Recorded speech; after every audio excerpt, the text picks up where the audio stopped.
오늘의 헤드라인 뉴스입니다. 미국 정부가 인공지능 전용 칩 수출을 추가로 제한한다는 보도에 엔비디아의 주가가 시간외에서 2% 급락했습니다.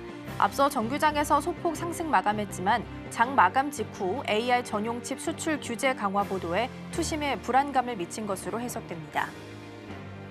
트럼프 행정부가 자동차 업체에 대한 충격을 완화시키기 위해 자동차 관련 관세를 인하하겠다고 발표하자 미국의 완성차 주가가 일제히 랠리했습니다. 다만 이날 실적을 발표한 GM만이 자동차 관세 관련 인하 조치 이후 컨퍼런스 콜을 전격 연기했다는 소식에 소폭 하락했습니다.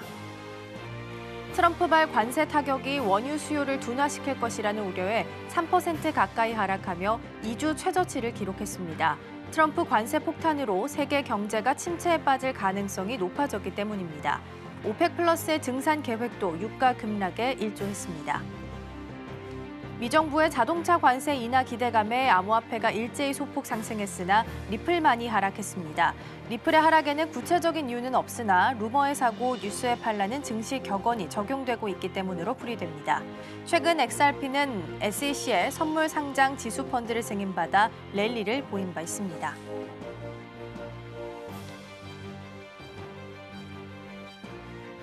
시청자 여러분 안녕하세요. 여러분의 성공 투자를 응원합니다. 출발 증시와이드 1부 시작합니다. 진행의 이가은입니다. 어제 뉴욕 증시는 상승하면서 마감했습니다. 어제는 트럼프 대통령이 취임한 지 딱 100일이 되는 날이었죠. 근데 이제 뉴욕 증시 역사상으로 봤을 때는 상승 마감했음에도 불구하고 역사상으로 봤을 때는 두 번째 최저치를 기록을 하기도 했습니다. 어제 이제 고용 지표랑 소비자 심리 지수 같은 경우에는 예상치를 하회하게 나오게 되면서 일단 출발이 좀 약한 모습이었는데요. 이 지수를 돌려 세웠던 건 러트닉 상무장관의 발언이었습니다. 관세 1호 국가가 곧 등장하겠다라는 이야기를 했기 때문인데요. 의회와 총리의 승인이 남아있다라고 이야기했기 때문에 시장에서는 이 총리에 집중하면서 이 국가가 일본 혹은 인도가 되지 않겠느냐라고 예상하고 있는 상황입니다. 어찌됐든 간 1호 국가가 탄생하고 나면 뒤이어서 다른 국가들도 협상할 수 있기 때문에 시장 안에서는 이에 대한 기대감을 가지게 된 것 같습니다. 지수 흐름은 나쁘지 않았습니다만 오늘 우리 시장은 내일 휴장을 대비하고 있고 이후엔 또 긴 연휴도 대기하고 있는 상황이죠. 오늘 연휴를 앞둔 상황 속에서 어떤 대응 전략 펴면 좋을지 저희와 함께 고민해 보시면 좋겠습니다. 자, 그럼 먼저 오늘 저희가 준비한 코너부터 함께 소개해 드리도록 하겠습니다. 오늘 첫 번째 코너로는 빅애플 스탁 준비되어 있습니다. 머스크가 2년 반 동안 발목을 좀 붙잡고 있었던 부채를 청산했다라고 합니다. 이 부채 청산이 가지게 되는 의미 잠시 후에 확인해 보겠고요. 두 번째 코너로는 코인 라이브가 준비되어 있습니다. 최근 이더리움에 기관의 자금들이 좀 몰리고 있다라고 합니다. 이 소식과 관련해서 가격의 변동은 없는지 잠시 후에 함께 확인해 보시죠. 자, 그럼 출발 증시와이드 1부 본격적으로 시작하겠습니다.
네, 첫 번째 코너 빅애플 스탁으로 이어가 보도록 하겠습니다. 오늘 도움 말씀에는 서울경제TV 윤경철 본부장 자리해 주셨습니다. 본부장님 어서 오세요. 네, 안녕하십니까.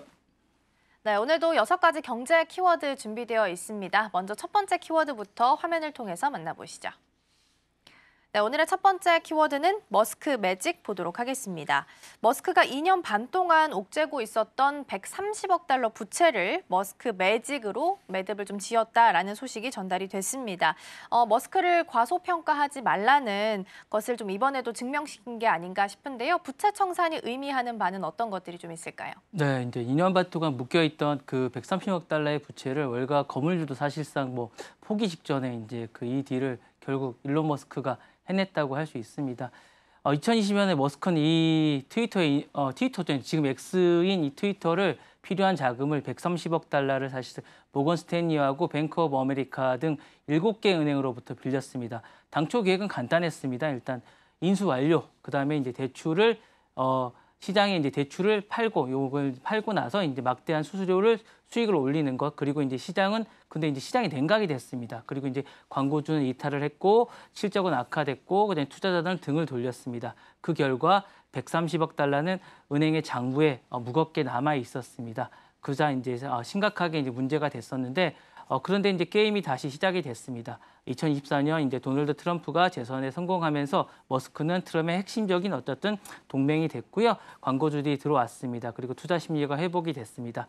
여기서 이제 결정타가 됐는데 머스크가 X와 이제 그 인공지능 스타트업 XAI를 합병을 시작했고 1,130억 달러라는 규모의 신생 테크 제국을 만들겠다고 선언하게 되었습니다.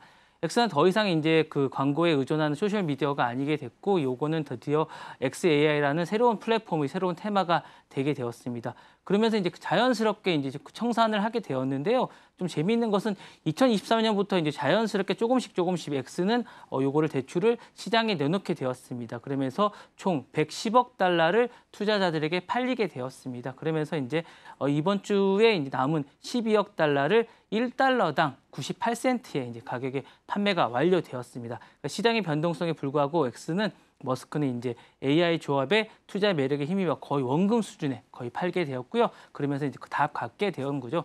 은행들은 조금씩 이제 원금 손실을 조금 봤지만 매년 이제 15억 달러 이상의 이제 거의 이제 이익을 보게 되었기 때문에 거의 손해를 안 보게 되었고요. 무엇보다 이제 머스크의 관계를 이제 지키게 될 수 있고, 그다음에 이제 빅딜에서 다음 핵심 파트너로 자신의 자리매김할 수 있게 되었기 때문에 사실상 이제 발판을 마련할 수 있다는 점에서 이제 거의 좋은 자리를 차지하지 않게 되었나라는 생각이 들고요.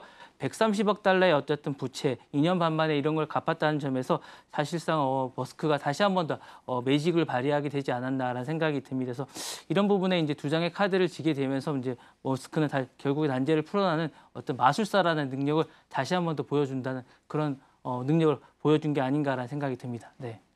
네, 머스크가 130억 달러 관련한 부채를 청산을 했다라는 소식입니다. 어쨌든 청산하고 났으니까 몸집은 훨씬 더 가벼워졌을 거고요. 이제 2막의 본격 개막이 아니겠느냐라는 시각들도 지금 있는 상황입니다. 그러면 앞으로 이제 머스크가 꾸려나가게 되는 사업들에 있어서는 어떤 변화를 좀 맞게 될까요? 이게 이제 어쨌든 XAI라는 어쨌든 플랫폼으로 나온 거기 때문에 사실 XAI가 앞으로 어떻게 될지에 대한 고민이 좀 있을 것 같아요. 그래서 여러 가지로 이제 예상을 해볼 수 있을 것 같은데 일단은 슈퍼 앱으로 일단 발전할 수 있을 것 같아요. 단순한 이제 소셜 미디어를 넘어서 이제 슈퍼 앱으로 진화하지 않을까라고 많은 사람들은 예상합니다. 뭐 메신저 결제라든가 쇼핑이라든가 검색이라든가 상담, 금융 모든 생활 서비스를 하나의 앱으로 해결하는 구조가 되지 않을까라고 이제 판단하고 있습니다. 거기에는 XAI 기반의 이제 초개인화 AI 서비스가 이제 연결됩니다. 여기에 쓰던 애들은 경계가 무너지고 새로운 플랫폼의 경제가 열릴 수 있지 않을까라는 판단을 하고 있고요.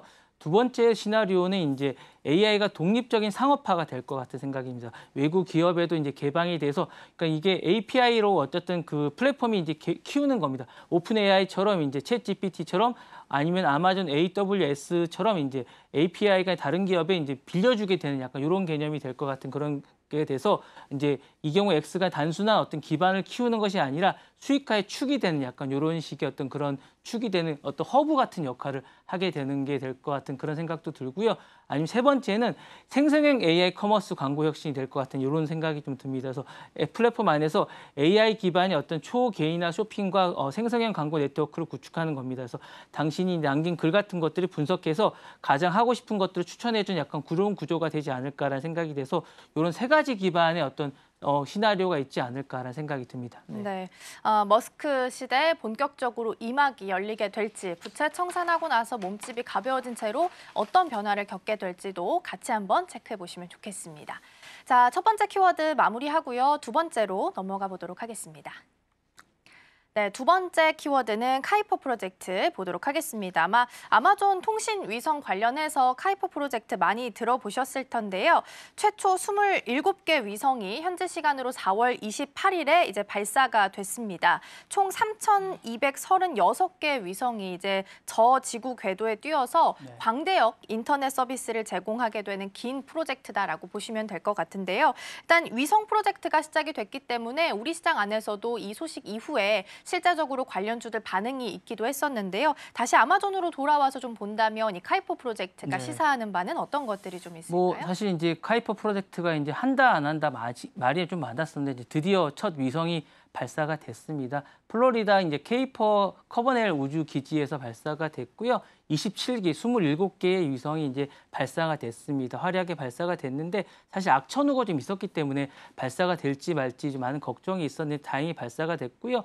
6년 전 처음 공개된 이제 프로젝트입니다. 그 전부터 이제 많은 이야기가 좀 있었고 이렇게 됐기 때문에 사실 초고속 인터넷을 제공하겠다라는 생각이 있었고 여기 이제 일론 머스크하고의 어쨌든 경쟁에서 정면 승부를 벌이겠다고 이제 저크버그 요 부분을 얘기를 좀 했던 부분이고 이제 베이오스가 얘기했던 부분이기 때문에 그런 부분이고 이미 스타링크는 8,000개 이상의 위성을 운영 중입니다. 그래서 아마존은 여기에 첫 걸음마를 뗐다라고 생각할 수 있고요.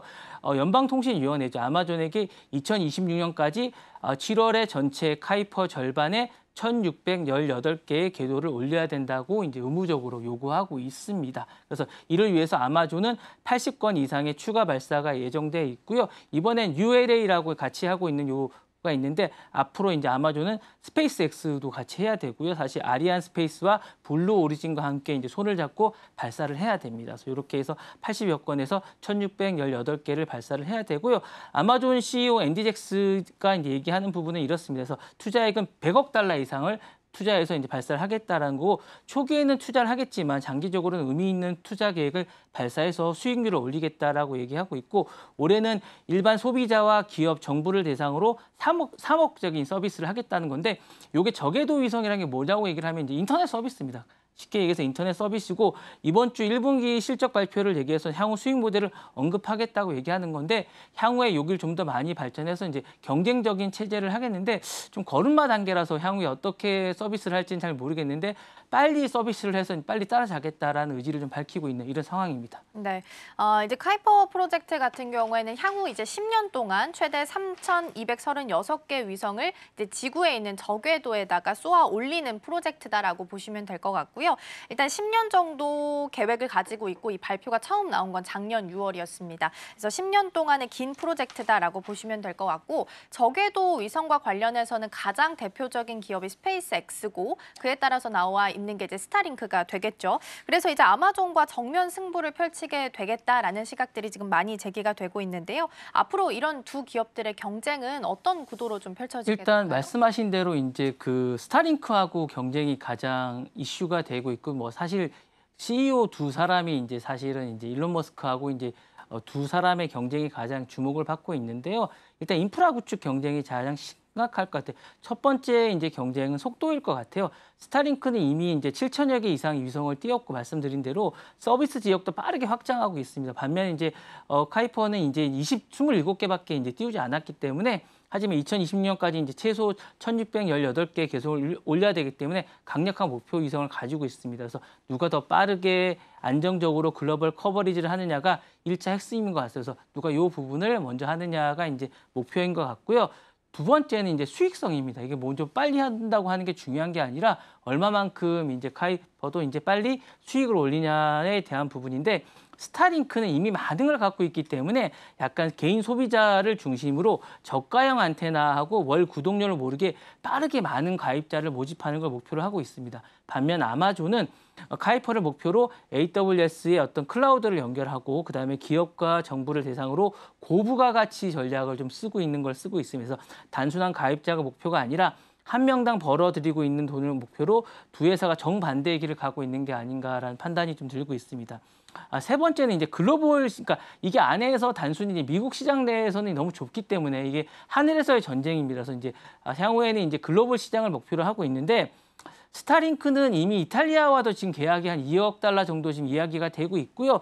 또 이제 우크라이나 전쟁 지원도 지금 이미 하고 있습니다. 그렇기 때문에 국제 무대에서 존재감을 과시하고 있는 건 이미 검증이 됐습니다. 그래서 아마존은 새로운 시장을 해야 되면서 아프리카라든가 이런 시장을 이미 공략을 지금 하려고 생각하고 있고요. 이 부분에 대해서 이제 글로벌 통신망을 구축하고 있습니다. 같은 프로젝트를 본격적으로 추진할 예정이기 때문에 두가 더 많은 국가와 정부 그리고 대기업을 향해서 얼마만큼 많은 고객을 확보하냐가 해야 되지 않을까라는 생각이 있고 마지막으로는 이제 미래 전망에 대해서 이제 단순한 통신 경쟁이 아니라 얼마만큼 더 글로벌 인터넷 우주 시장에서 더 많은 것들을 향해서 가치 있는 것들을 이제 제시할 수 있느냐가 아마 문제의 어떤 핵심이 아닌가라는 생각이 듭니다. 네. 네, 이제 하늘에서의 전쟁이 새롭게 펼쳐지게 될 거다라는 말씀으로 정리를 좀 해주셨습니다. 자, 두 번째 마무리하고 세 번째로 넘어가 보시죠. 네, 세 번째 키워드는 챗 GPT 구매 버튼 보도록 하겠습니다. 챗 GPT 안에 쇼핑 버튼 기능을 도입한다라는 공식 발표가 나오게 됐습니다. 로그인 여부랑 관계없이 누구나 사용이 가능하다라는 특징을 가지고 있는 건데요. 외부 판매자 웹사이트까지 연결이 되고 그 안에서 결제가 되는 서비스다라고 보시면 될 것 같고요. 일단 이 같은 서비스를 하겠다라고 공식 발표가 나왔는데 이 부분에 대해서는 어떤 점을 좀 시사하고 있는 걸까요? 이가은 아나운서는 챗 GPT 쓰시죠? 쓰긴 쓰죠. 이거 뭐 이게 이해가 돼서 이게 만약에 구매 버튼이 어떻게 이해가 될지 이게 사실상 나온 적이 없기 때문에 사실상 좀 어떻게 쓰는지에 대한 이해가 좀 되세요? 이게 어떻게 쓸지. 뭐 검색을 했을 때 관련되는 상품으로 연결이 되지 않을까라고 예상 좀 하고 맞습니다. 있거든요. 그렇게 해야 될 것 같은 생각이 저도 이제 듭니다.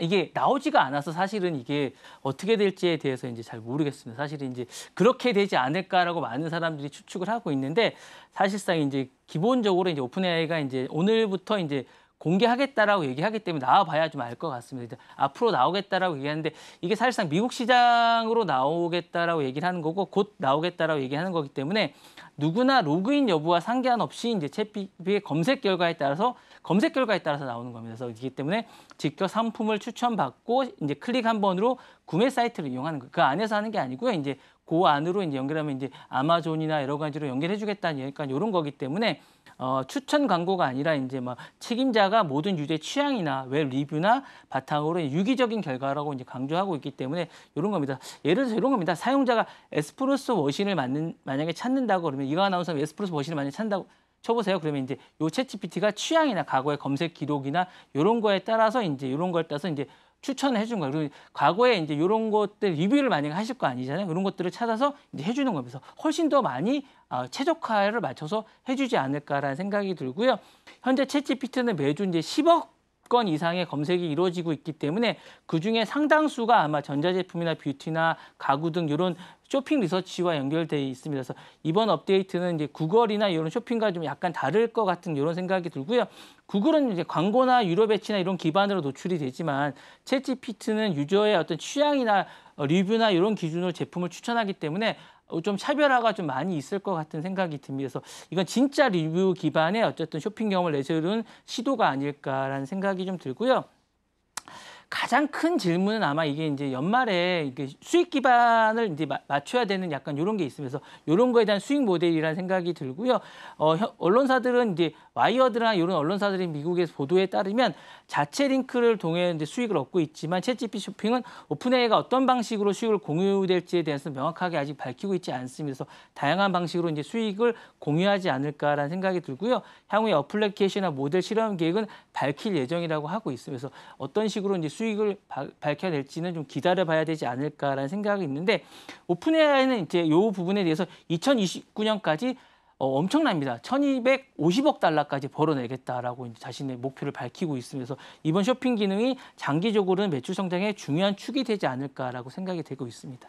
네, 말씀해주신 바로 좀 정리를 해보면 퍼스널 쇼퍼 같은 개념인데 온라인에서 좀 이루어지지 네네. 않을까라는 개념으로 보시면 좋지 않을까 싶습니다. 어찌됐든 간 이런 쇼핑 기능까지 오픈 AI가 장착을 좀 하게 된다면 앞으로는 쇼핑 플랫폼 안에서 구글, 아마존, 오픈 AI까지 이렇게 3파전으로 좀 펼쳐지지 네네. 않을까 예상이 좀 됩니다. 앞으로 이들 경쟁은 어떻게 예상을 좀 하고 계실까요? 정확하게 보신 것 같아요. 그러니까 이제 아마존은 커머스 제국에서 이제 전공법을 택할 것 같아요. 그래서 아마존은 이미 글로벌에서 이커머스에서 어쨌든 플랫폼으로 방대한 DB를 구축해서 이제 할 것 같고요. 최근에 생성형 AI를 통해서 이제 자신들의 고객을 쇼핑을 검색하거나 이런 것들을 하고 있는데 아마존의 전략은 분명한 것 같아요. 검색을 줄이고 사실은 즉시 구매를 유도하는 초개인화 플랫폼으로 진화하지 않을까라는 생각을 들고 구글은 이렇게 갈 것 같습니다. 기존에 있는 제국을 수성하는 게 아닌가 해서 구글은 검색이 사실은 최강자이기 때문에 이 부분에 대해서 이제 리뷰 요약을 해서 이제 최저가를 비교하는 이런 방식으로 하지 않을까라는 생각이 들어서 쇼핑을 시작하면 입구를 절대 놓치지 않는 거죠. 검색이 강하기 때문에 이 부분에서 입구부터 자신들이 검색을 강화해서 이 부분에 쇼핑을 유도하는 방식이 될 것 같고요. 신흥 강자지 않습니까? 이제 챗GPT. 그래서 신흥 강자 오픈 AI는 챗GPT 안에 버튼을 달아서 많은 사람들 유도하는 방식으로 자신들에게 이제 구매 욕구를 받아들이지 않을까라는 생각이 듭니다. 그래서 이렇게 세 명이 강자를 서로가 이제 구매를 유도하는 방식으로 서로가 삼국지를 이룰 것 같은 그런 생각이 듭니다. 네, 아마존, 구글, 오픈 AI까지 삼국지를 이룰 수 있겠다라는 말씀 주셨고요. 그중에서도 오픈 AI가 새롭게 등장을 하는 거기 때문에 신흥 강자로서 자리매김할 수 있을지도 같이 보시면 좋겠습니다. 자, 그럼 세 번째 마무리하고요. 네 번째로 넘어가 보시죠. 네, 다음 키워드는 딥페이크 리벤지 포르노 보도록 하겠습니다. 최근에 미국 하원이 리벤지 딥페이크 관련해서 Take It Down ACT 법안을 찬성 409대 반대 2로 통과를 시켰다라고 합니다. 이 법안 자체가 어떤 걸 좀 의미를 하고 있는 건지 시사하는 바는 어떤 것들이 이거 좀 있을까요? 상당히 좀 의미 있는 것 같아요. 사실은 2년 넘게 이제 논란이 되면서 이제 유보가 됐던 건데 사실은 거의 만장일치입니다. 뭐 409대 2표인데 2표가 누군지는 잘 모르겠습니다. 이름을 밝히지 않아가지고 사실은 이제 딥페이크 음란물 보복성이고 유포 문제가 상당히 심각했었는데 이번에 진짜로 이제 강력한 법이 만들어졌습니다. 우리나라 시간으로는 이제 화요일이고 이제 현지 시간은 월요일 날 요 법안이 압도적인 표차로 통과가 됐습니다. 이제 도널드 트럼프 대통령의 서명만 남아있기 때문에 도널드 트럼프 대통령도 서명할 것 같습니다. 왜냐하면 이게 영부인도 이 부분에 대해서 많은 역할을 했기 때문에 사실은 이게 사인을 할 것 같고요. 이 법이 통과되면 동의 없이 이제 온라인에 올라온 성적 이미지라든가 영상이라든가 AI로 생성된 딥페이크 음란물까지 모든 연방법에 위반이 됩니다. 그렇기 때문에 이 부분은 삭제를 해야 되고요. 피해자가 신고를 하면 플랫폼은 48시간 이내 이 이미지를 삭제해야 됩니다. 이를 지키지 않으면 법적으로 책임을 지게 되는데 사실 이게 우리나라에도 이런 법이 있는지 잘 모르겠는데 없으면 좀 만들었으면 좋겠다는 생각이 좀 듭니다. 그리고 이번 법은 사실은 트럼프 영부인이죠. 이제 멜라니아 트럼프가 비베스트 캠페인이라고 있습니다. 일환으로 적극적으로 밀어붙인 결과물입니다. 그래서 이 부분도 사실 큰 역할을 했습니다. 그래서 법안의 피해자인 지원단체들로부터 뜨거운 환영을 받았고요. 하지만 일부 표현 자유단체들은 정당한 콘텐츠가 삭제될 우려가 있다고 하는데 사실 크게 영향을 미칠 것 같은 생각은 아닙니다. 사실 이제 법안 추진 과정에서 실제 피해자들의 증언들도 큰 역할을 했습니다. 그래서 14세 소녀가 AI 앱으로 이제 조작된 음란물 피해를 당했다고 해서 이제 호소를 했고, 그 다음에 17세 소녀는 협박성 유포로 끝내 이제 아까운 목숨을 끊었다고 해서 이제 안타까운 사연이 공개가 되기도 했습니다. 사실 이렇게 이들의 이제 절박한 목소리가 결국 정치권을 움직인 게 아닌가라는 생각이 들고요. 사실 이제 AI 기술이 이제 급속도로 발전하면서 가짜 이미지가 이제 많은 어떤 위협이 되고 있는 게 사실이고요. 사실 이제 딥페이크는 단순한 장난이 좀 아니라고 생각이 좀 들고 이제 공은 이제 트럼프 대통령에게 넘어갔는데 이 부분에 대해서 트럼프 대통령이 조만간 빠른 사인을 하지 않을까라는 생각이 들고 사실 이제 AI 기술이 많이 나오고 이제 이게 딥페이크 리벤지 포르노는 사실 계속 문제가 됐던 부분이고 최근에 이제 플랫폼들도 요거에 대해서 이제 강력한 대처를 많이 하고 있습니다. 최근 들어서 이제 어쨌든 유튜브 같은 경우도 요 부분에 대한 어떤 대응책도 많이 마련하고 있는데 조만간 요것도 이제 통과됐기 때문에 요거에 대한 어떤 많은 대응책들이 나오지 않을까라는 생각도 듭니다. 그래서 조만간 요 부분에 대해서 이제 다시 한번 더 우리가 확인한 그 좋은 결과가 아닌가라는 생각이 듭니다. 네. 네, 찬성 409대 반대 2표였기 때문에 거의 사실상은 통과가 된 상황이고요. 만장일치로. 그리고 2년 정도 유보됐다가 이번에 지금 통과가 된 것으로 나타나 있습니다. 기술은 이제 무한하게 발전할 수 있지만 이 과정에서 인간의 존엄이나 권리는 결코 희생돼서는 안 된다라는 뜻을 일단 법안 안에서 담고 있는 것 같고요. 이 법안이 이제 앞으로 통과가 됐으니까 시행이 될 텐데 향후 이제 시행 과정이나 부작용 관리에 있어서는 어떤 대책이 좀 필요하게 될까요? 네, 이 법안이 일단 시행되면 비자발적으로 이미지가 이제 노출되거나 이런 플랫폼이 강제적으로 삭제되는 어떤 책임을 지게 됩니다. 그러면 구체적으로 이제 피해자 신고를 하게 되죠. 그럼 플랫폼들은 무조건 48시간 이내에 이제 삭제를 해야 되는 약간 이런 거고, 삭제 의무는 인스타그램이라든가 틱톡, 대형 소셜 프로그램뿐만 아니라 특정 규모나 트래픽을 가진 어떤 커뮤니티 사이트들도 책임을 지게 됩니다. 레딧이라든가 이런 사이트들도 우리나라 커뮤니티 같은 이런 어느 정도의 규모는 다 삭제를 해야 되는 이런 거기 때문에 상당히 중요하지 않을까. 그러니까 우리나라에 피해를 입은 사람들도 이 미국에 있는 소재를 한 모든 사이트들은 다 하기 때문에 상당히 의미가 있을 것 같은 이런 생각이 들고요. 상당히 좀 저는 의미가 있을 것 같은 생각이 듭니다. 그리고 시행 과정에서 약간 부작용도 좀 있을 것 같아요. 이제 문제는 단순하지 않을 것 같은데 오남용 리스크도 허위로 이제 신고를 하는 경우도 좀 있을 것 같은 생각이 들고, 합법적인 콘텐츠까지 이제 삭제하도록 압박할 수 있을 것 같은 약간 우려도 있어요. 이런 부분도 이제 이번에 약간 나오기도 했습니다. 약간 그런 부분도 있는데 표현의 자유가 약간 위축이 될 가능성도 조금 있습니다. 사회 비판적인 콘텐츠라든가 풍자물이라든가 패러디도 물론 삭제될 수 있을 것 같고요. 프라이버시라든가 검열의 충돌도 좀 있을 것 같아요. 그래서 이 부분에 대해서도 이제 뭔가 요의 어떤 대비책이라든가 뭐 이런 부분이 좀 있어야 될 것 같지 않을까라는 생각이 있고, 그다음에 부작용 관리와 법안의 이런 보완에 관한 과제도 좀 있습니다. 그래서 시행 과정에서 몇 가지 보완이 필수적이라는 이야기도 있으면서 신고 검증 시스템의 강화라든가 표현의 자유 보호 장치 마련이라든가 프라이버시 보호 장치 마련 요게 있어야 될 것 같은 생각은 있지만, 어쨌든 요건 이제 시작에 불과하기 때문에 이제 기술이 만든 문제라든가 이런 것들은 향후에 만들어가면서 보완하면 아주 좋은 어떤 정책이란 법안이 아닐까라는 생각이 듭니다. 네, 기술의 발전이 될수록 또 그에 맞춰서 또 대응책이나 이를 좀 피해를 방지할 수 있는 대응책들도 같이 좀 발맞춰서 나가야 되는 시점이 아닐까 싶습니다. 그리고 그 대표적인 예 중에 하나로 남지 않을까라는 생각도 듭니다. 자, 4번째 키워드 마무리하고 5번째 넘어가 보겠습니다. 네, 다음 키워드는 초저가 145% 관세 보도록 하겠습니다. 미중 관세 전쟁이 결국에는 미국 소비자들이 피해를 보게 되는 부메랑이 돼서 돌아오는 현상들이 발생하고 있습니다. 초저가 제품을 판매하는 것으로 유명한 게 이제 쉬인이나 테무 같은 플랫폼들이 좀 있을 텐데, 쉬인은 이제 소액 면세 제조, 저희가 지난번에 좀 짚어봤었던 더 미니미스였죠. 이런 걸 폐지를 좀 앞두고 상품 가격들을 이제 대폭 조정한 것으로 나타났습니다. 지난 주말 사이에 봤을 때는 가정용품, 주방용품, 장난감 가격 같은 경우에는 평균 30% 이상 오른 가격으로 배포가 좀 되기도 했었는데요. 이런 사실들이 시사하는 바는 어떤 것들이 좀 있을까요? 근데 이제 30% 이상으로 더 많이 충격이 온 것 같아요. 그러니까 뭐 보니까 테무 같은 경우에 이제 관세 폭탄에 맞춰서 145%까지 이제 전가하기 시작했는데, 사실상 생각보다 많은 게 와서 소비자들이 이제 충격을 받았는데, 실제로 보니까 18달러짜리 원피스가 최종 결제액이 44달러가 나왔고요. 12달러짜리 아동 수영복이 31달러짜리 이제 이렇게 해서 기본 가격이 2배 이상의 쇼핑 청구서가 등장했습니다. 그리고 이제 테무는 웹사이트를 통해서 이제 이렇게 얘기하고 있습니다. 수입세는 모든 통관 관련 절차와 비용에 포함된 금액이라고 공지했습니다. 다만 표기된 수입세가 실제 관세액과 일치하지 않을 수 있다는 문구도 남겼습니다. 그러니까 책임을 지지 않겠다라고 이렇게 얘기했고요.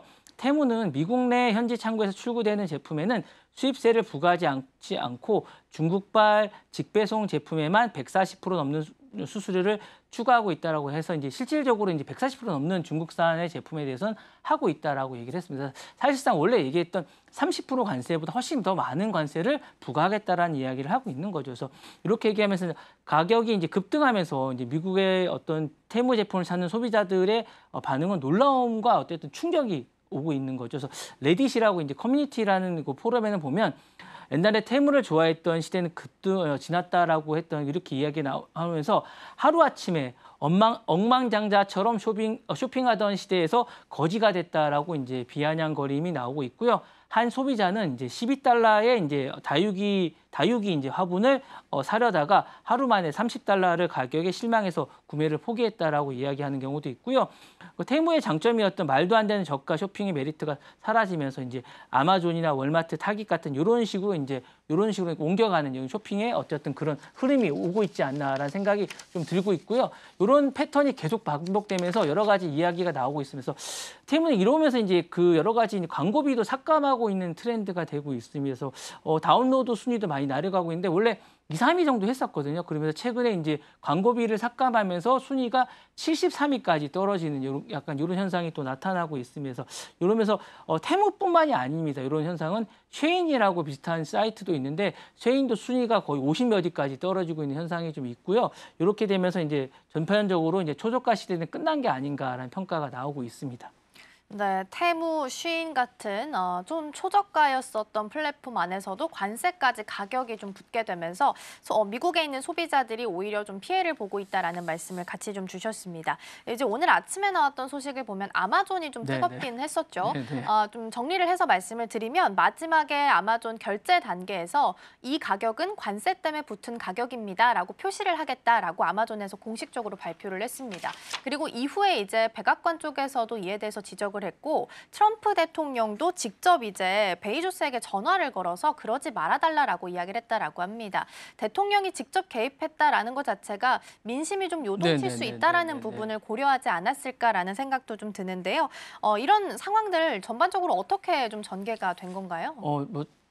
빠르게 잘 보신 것 같은데 미국 이커머스의 이제 그 정치적 소용돌이에 휘말려서 이게 사실상 이슈가 되고 주가에도 반영이 됐습니다. 그래서 주가에도 반영될 정도로 이슈가 됐던 건데 사실 이제 시작은 작은 아이디어랑 소식이었던 것 같아요. 그래서 아마존에는 초저가 쇼핑몰이 있습니다. 하울이라고 있는데 이게 사실 쉐인이나 테무랑 비슷한 약간 이런 겁니다. 그리고 이제 공장이 사실은 이제 중국에 있는 이런 건데요. 결제 화면의 표시 방안은 이제 보도가 나왔습니다. 이 보도가 나오자 이제 얼마를 오를지 모르겠다는 보도가 나오자 대변인인 캐롤라인 레빗이 이게 정치적이고 적대적인 행위라고 직격을 했습니다. 그래서 상황이 더 커졌습니다. 직접 이제 트럼프 대통령이 아마존 창업장인 제프 베이조스에게 전화를 걸어서 우려를 표명했습니다. 이걸 왜 올리냐? 이게 무슨 뜻이냐? 정치적으로 의도가 있는 것이냐라고 얘기를 했더니 제프 베이조스가 올리지 않겠다라고 얘기를 했고 이제 트럼프 대통령이 잘 해결됐다라고 얘기했고 이 부분에 대해서 이제 트럼프 대통령이 나는 그가 한 행동을 높게 평가한다라고 얘기를 한 거죠. 사실상 이제 그 부분에 올리고자 하는 부분들을 이제 트럼프 대통령이 올리지 말라고 얘기를 해서 이제 올리지 않게 된 이런 웃지 못할 오프닝이 되게 된 건데 아마존은 서둘러서 해명을 했습니다. 하울 사이트에 관세 표기를 검토한 것은 사실이나 정식적으로 승인한 것은 아니다라고 했고 실제 계획도 없었다라고 이제 사실은 이렇게 얘기했는데요.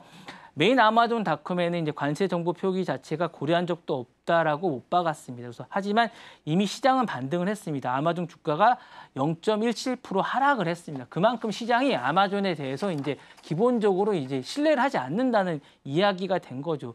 사실 왜 지금 이렇게 이제 반응을 하고 있느냐면 아까 말씀하셨던 더 미니미스라는 그 약간 관세 정책에 대한 것들에 대한 어떤 우려를 아마존도 생각한 게 아닌가라는 생각이 든 거고요.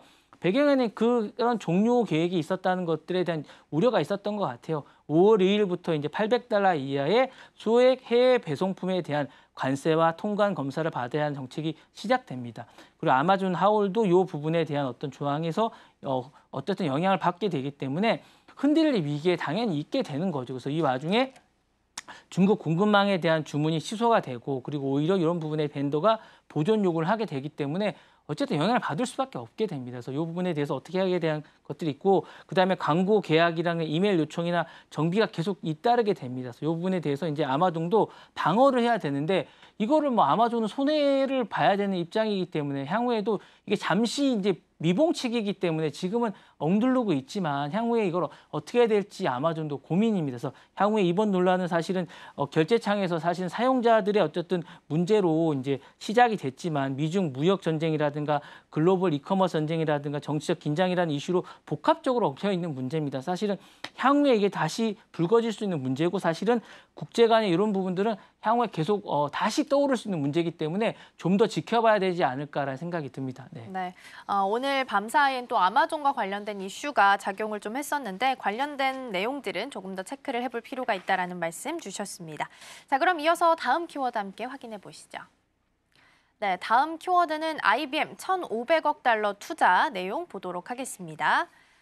IBM 같은 경우에는 이제 향후 5년 동안 미국 안에서 총 1,500억 달러, 한화로 계산했을 때는 약 216조 원 정도 투자할 계획이다라고 밝혔습니다. 그리고 그중에서 이제 양자 컴퓨터에 대해서는 약 43조 원 이상 투자할 거다라고 이야기를 했고요. 어제 이제 우리 시장 안에서도 이 내용이 살짝 개장 때 반영되기도 했었습니다. 일단 이 내용이 시사하는 바는 어떤 것들이 좀 있을까요?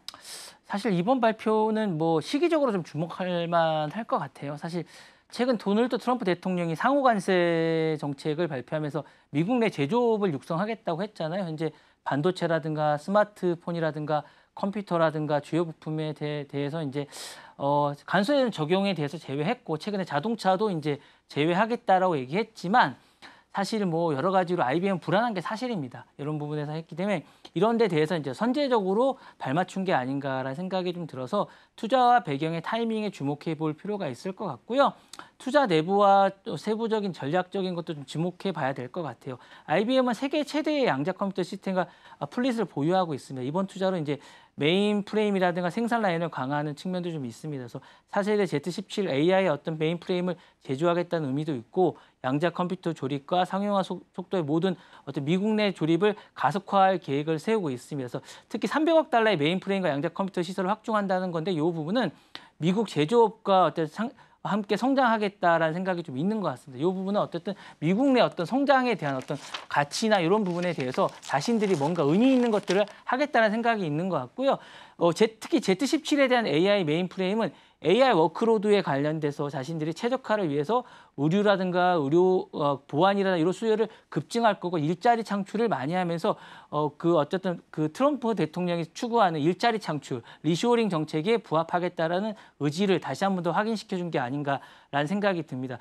또 한 가지 흥미로운 점은 이런 것 같아요. IBM만 움직이는 게 아니라는 생각이 듭니다. 그래서 이게 AI 열풍의 최대 수혜자인 엔비디아 역시 이제 자체 슈퍼컴퓨터를 미국 내 제조하겠다고 밝혔기 때문에 같이 발맞추는 게 아닌가라는 생각이 들고요. 엔비디아도 이제 4년간 이제 뭐 미국 내 최대 5천억 달러 규모의 AI 인프라를 이제 계획을 하고 있기 때문에 요게 같이 하면서 USA의 어떤 중심지를 같이 하겠다라는 생각이 있어서 이번에 이제 IBM의 1,500달러 베팅은 미국 제조업의 구호를 넘어서서 현실로 바꾸고 있는 어떤 그런 게 아닌가라는 생각이 들고요. 이제 본격적으로 많은 기업들이 미국으로 몰려드는 것이 아닌가라는 생각이 듭니다. 네, 기술 패권 전쟁의 서막과 더불어서 리쇼어링의 시작일 수도 있다라는 말씀을 같이 주셨습니다. 그리고 어찌됐든 간 IBM의 투자 소식이 발표가 되면서 우리 시장도 같이 영향을 받는 모습도 나타나긴 했는데요. 이번 투자가 향후에 이제 미국 시장 안에서는 어떤 영향을 좀 같이 주게 될까요? 미국의 제조업이 좀 부활된다라고 생각해야 될 것 같아요. 일단 미국 말씀하셨던 대로 뭐 계속 이제 이가 아나운서도 예전에 말씀하셨다시피 리쇼어링 정책의 일환인 것 같아요. 그래서 어쨌든 미국의 제조업의 부활이라고 해야 될 것 같은데 저는 이렇게 되면 이걸 다 미국이 소화할 수 있을지는 잘 모르겠어요. 이 많은 일자리를 다 소화할 수 있을지 잘 모르겠습니다. IBM은 사실 메인 프레임이나 이런 것도 생산하고 양자 컴퓨터를 조립하고 이런 걸 하는데 뭐 단순한 공장 증설이 아니라 AI 연산이라든가 클라우드 인프라든가 보안 시스템까지 다 하는 거고 사실은 이제 미국산 테크에 대한 어떤 글로벌 신뢰도가 더 높아질 것 같고요. 그다음에 이제 고성능 컴퓨팅 시장이 재편될 것 같습니다. 그래서 이런 부분에 대해서 AI 빅테크라든가 시뮬레이션 산업이라든가 단순한 서버가 아니라 초고속 메인 프레임에 대한 이 부분에 대해서 이제 이 부분이 필요로 하는데 이번 투자는 사실 이 부분에 대한 어떤 향후에 많은 부분들이 증가할 수 있을 것 같은 생각이 듭니다. 그래서 이 부분이 될 것 같고 글로벌 기술에 대한 패권 전쟁도 가속화될 것 같습니다. 그래서 이 부분은 글로벌 기술에 대한 엔비디아 아까 말씀드렸다시피 이 부분이 같이 되면서 삼성전자도 이번에 투자하지 않습니까? 그러면서 삼성전자, TSMC 이런 부분들이 공장이 같이 되면서 거점이 미국으로 다 옮겨가는 것이 아닌가라는 생각이 되면서 단순한 뭐 공장 진설이 아니라 기술 자립과 국가안보에 대한 동시에 대한 큰 그림의 빅피처가 아닌가라는 생각이 됩니다. 네, 리쇼어링에 대한 거점이 미국으로 옮겨가는 현상이 나타날 수 있다라는 말씀 주셨습니다. 엔비디아도 그렇고 TSMC도 그렇고 투자 계획을 계속해서 발표를 하고 있는 상황이기 때문에 상대적으로 다른 나라에 있는 우리 기업을 포함해서 다른 국가들에 있는 기업들 또한 투자에 대한 압박을 받고 있다라는 부분도 빼놓을 수는 없을 것 같습니다. 자, 6가지 경제 키워드 함께 살펴봤고요. 오늘 여기서 마무리하고 본부장님과 인사 나누겠습니다. 오늘 말씀 고맙습니다. 네, 감사합니다.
오늘 아침 빼놓을 수 없는 암호화폐 소식 전해드리겠습니다.